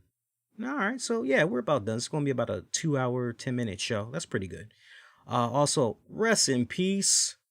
I got to make sure I end the show on this note. Rest in peace to boxing legend Marvelous Marvin Hagler, who passed away over the weekend at the age of 66. Already we got people jumping out there as news was revealed. Hey, he did get a COVID vaccine. Oh, so maybe he died as a result of the COVID vaccine shot. What the hell? His wife has already rebuked that. She said, no. I know people want to focus on that. No, that's not what he died of. So let's just get that out the way right now. She did put out a press release, and I'm paraphrasing, but almost word for word. That's pretty much what she said in a nutshell. And she said, no, if anything, he died peacefully. He had a smile on his face, surrounded by his loved ones. She was his wife for 3 decades. 66, that is relatively young.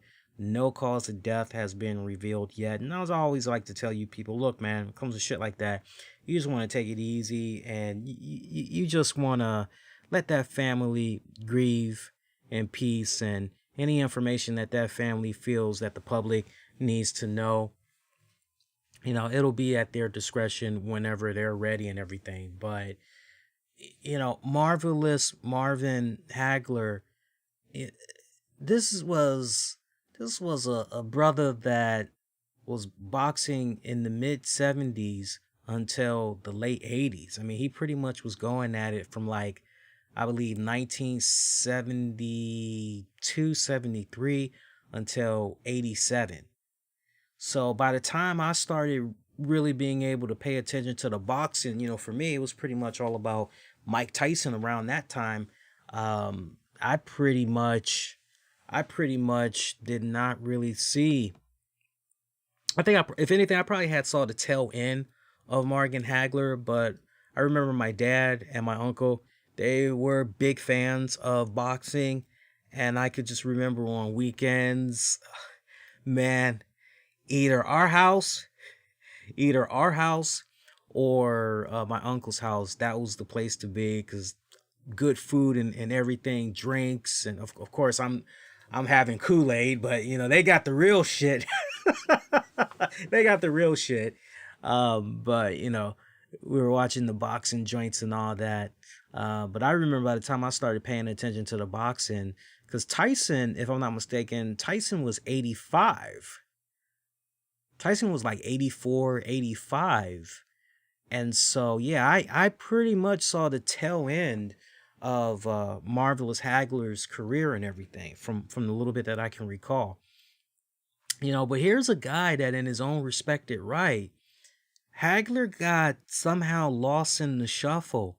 You see so many documentaries on Sugar Ray Leonard, George Foreman, Tyson, Lennox Lewis, Riddick Bowe. I mean, there's so many specials that have been done on guys many times over the years.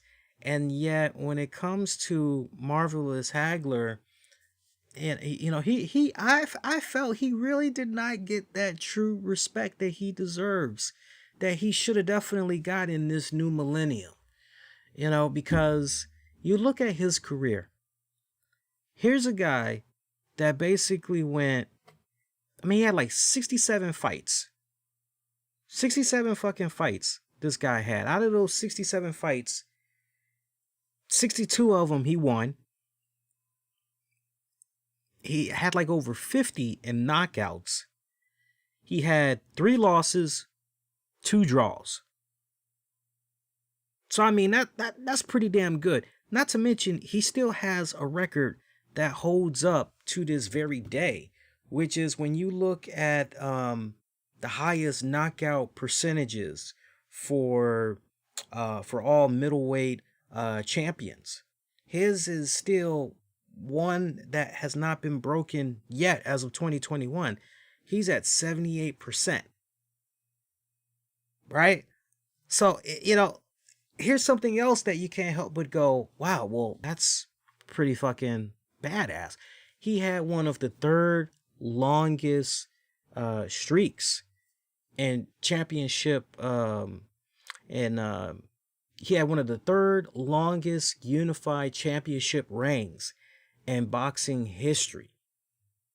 That still holds up to this very day. His highest was 12 consecutive title defenses. That still holds up to this very day.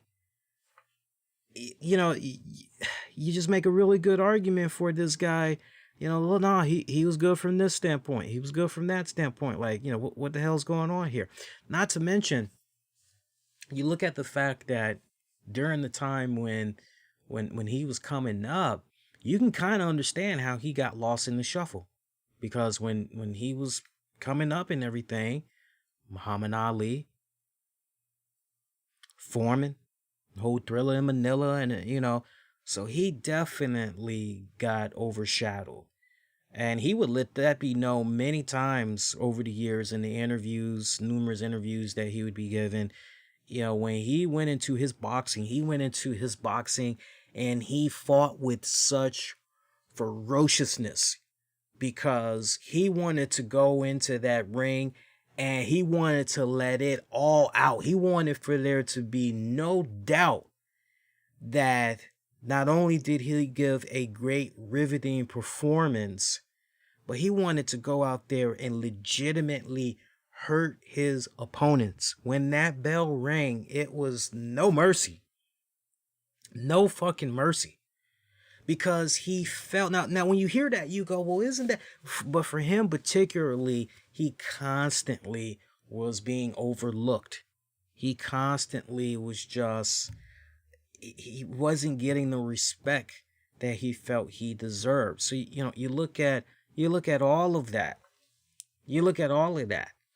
And then you look also at the fact that he was born in, you also look at the fact that he was Newark. He was born in Newark. And when he was coming up, you had people that were saying, oh, you're from the Boston area. He's like, no, I'm not from the Boston area. I'm from Brockton. And if you were a fighter that was coming from out of the Brockton area, one of the greatest champions of all time that came from that area was Rocky Marciano. So you talk about some serious footsteps to basically, all right, follow that. All right, here you go, follow up from Rocky Marciano. All right, if you're from this particular area. So, to have that constant type of chip on your shoulders, constantly being overlooked like that. Crazy. Just crazy, man. Just fucking crazy. Southpaw too. One of the best fucking Southpaws was out there, man, that came from the Newark, New Jersey area.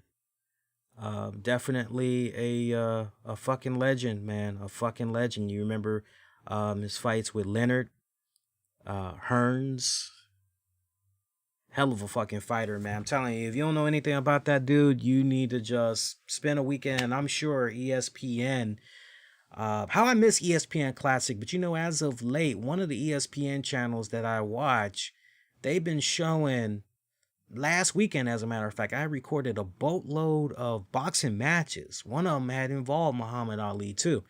I'm sure they're probably going to be showing some of his fights this week to pay homage if they haven't already done it already. So, but see if you can find some stuff on YouTube or whatnot. But if you kind of like me, you got the YouTube TV, you can pretty much go on, record all boxing fights, and I'm sure they're definitely going to be doing something on him. But I hope now that with everybody kind of spending dedicated times on their radio shows, talk shows, podcasts this week, and they reflect on Marvelous Hagler's career, I hope this will spark a new discussion and also put greater emphasis on his illustrious career to the point that for the new generation and for sports historians, for boxing historians, maybe we can see some type of a new documentary be made, chronicling his career and everything. I definitely would love to see that new story be told in the new millennium here. His career after boxing, he did a few action films. Not for nothing. He did a few action films. There was one he did called Indio, where he played a U.S. Marine. And then in 1997, he had starred alongside Terrence Hill and Giselle Blondin in Virtual Weapon. He also did some work for the video game Fight Night Round 3. So, he was relatively active when it was all said and done. 66, way too young as far as I'm concerned. Way too fucking young. But rest in peace. Black excellence, without a doubt. Rest in power, I should say. Rest in fucking power. Marvelous Hagler. Rest in peace. Other than that, I say we did pretty good. We got us a show. We can stick a fork in it. D-O-N-E done. Next edition of the RCWR Show, we're going to be coming at you Wednesday night, March the 17th, after AEW and NXT goes off the air. I'm looking forward to that show. A lot more we're going to be able to get into, I promise you, including ageism in wrestling. Kind of tease you with that for a little bit. Also, there's going to be another unboxing, unveiling video that's going to be dropping around that time frame. So as long as you're connected on the YouTube channel, you'll definitely, subscribe or at least hit the bell notification so you know when new content drops. If you don't want to subscribe, that's cool. But at least hit the bell notification so you know when new content drops. That way you guys don't miss out on that. Because I've been having a lot of fun doing these unboxing and unveiling videos for you guys. Be kind, rewind, check out previous episodes you might have missed on demand and on the downloads available wherever you get your podcasts, including the new Amazon Music and on Audible. Just search the RCWR Show. And you can get at me on Twitter, Facebook, Instagram. Use keywords, the RCWR Show. Other than that, yeah, I mean, we're pretty good. So you guys pretty much know what we're doing for this week. Obviously, we've got the WWE Fastlane event that's going to be coming up.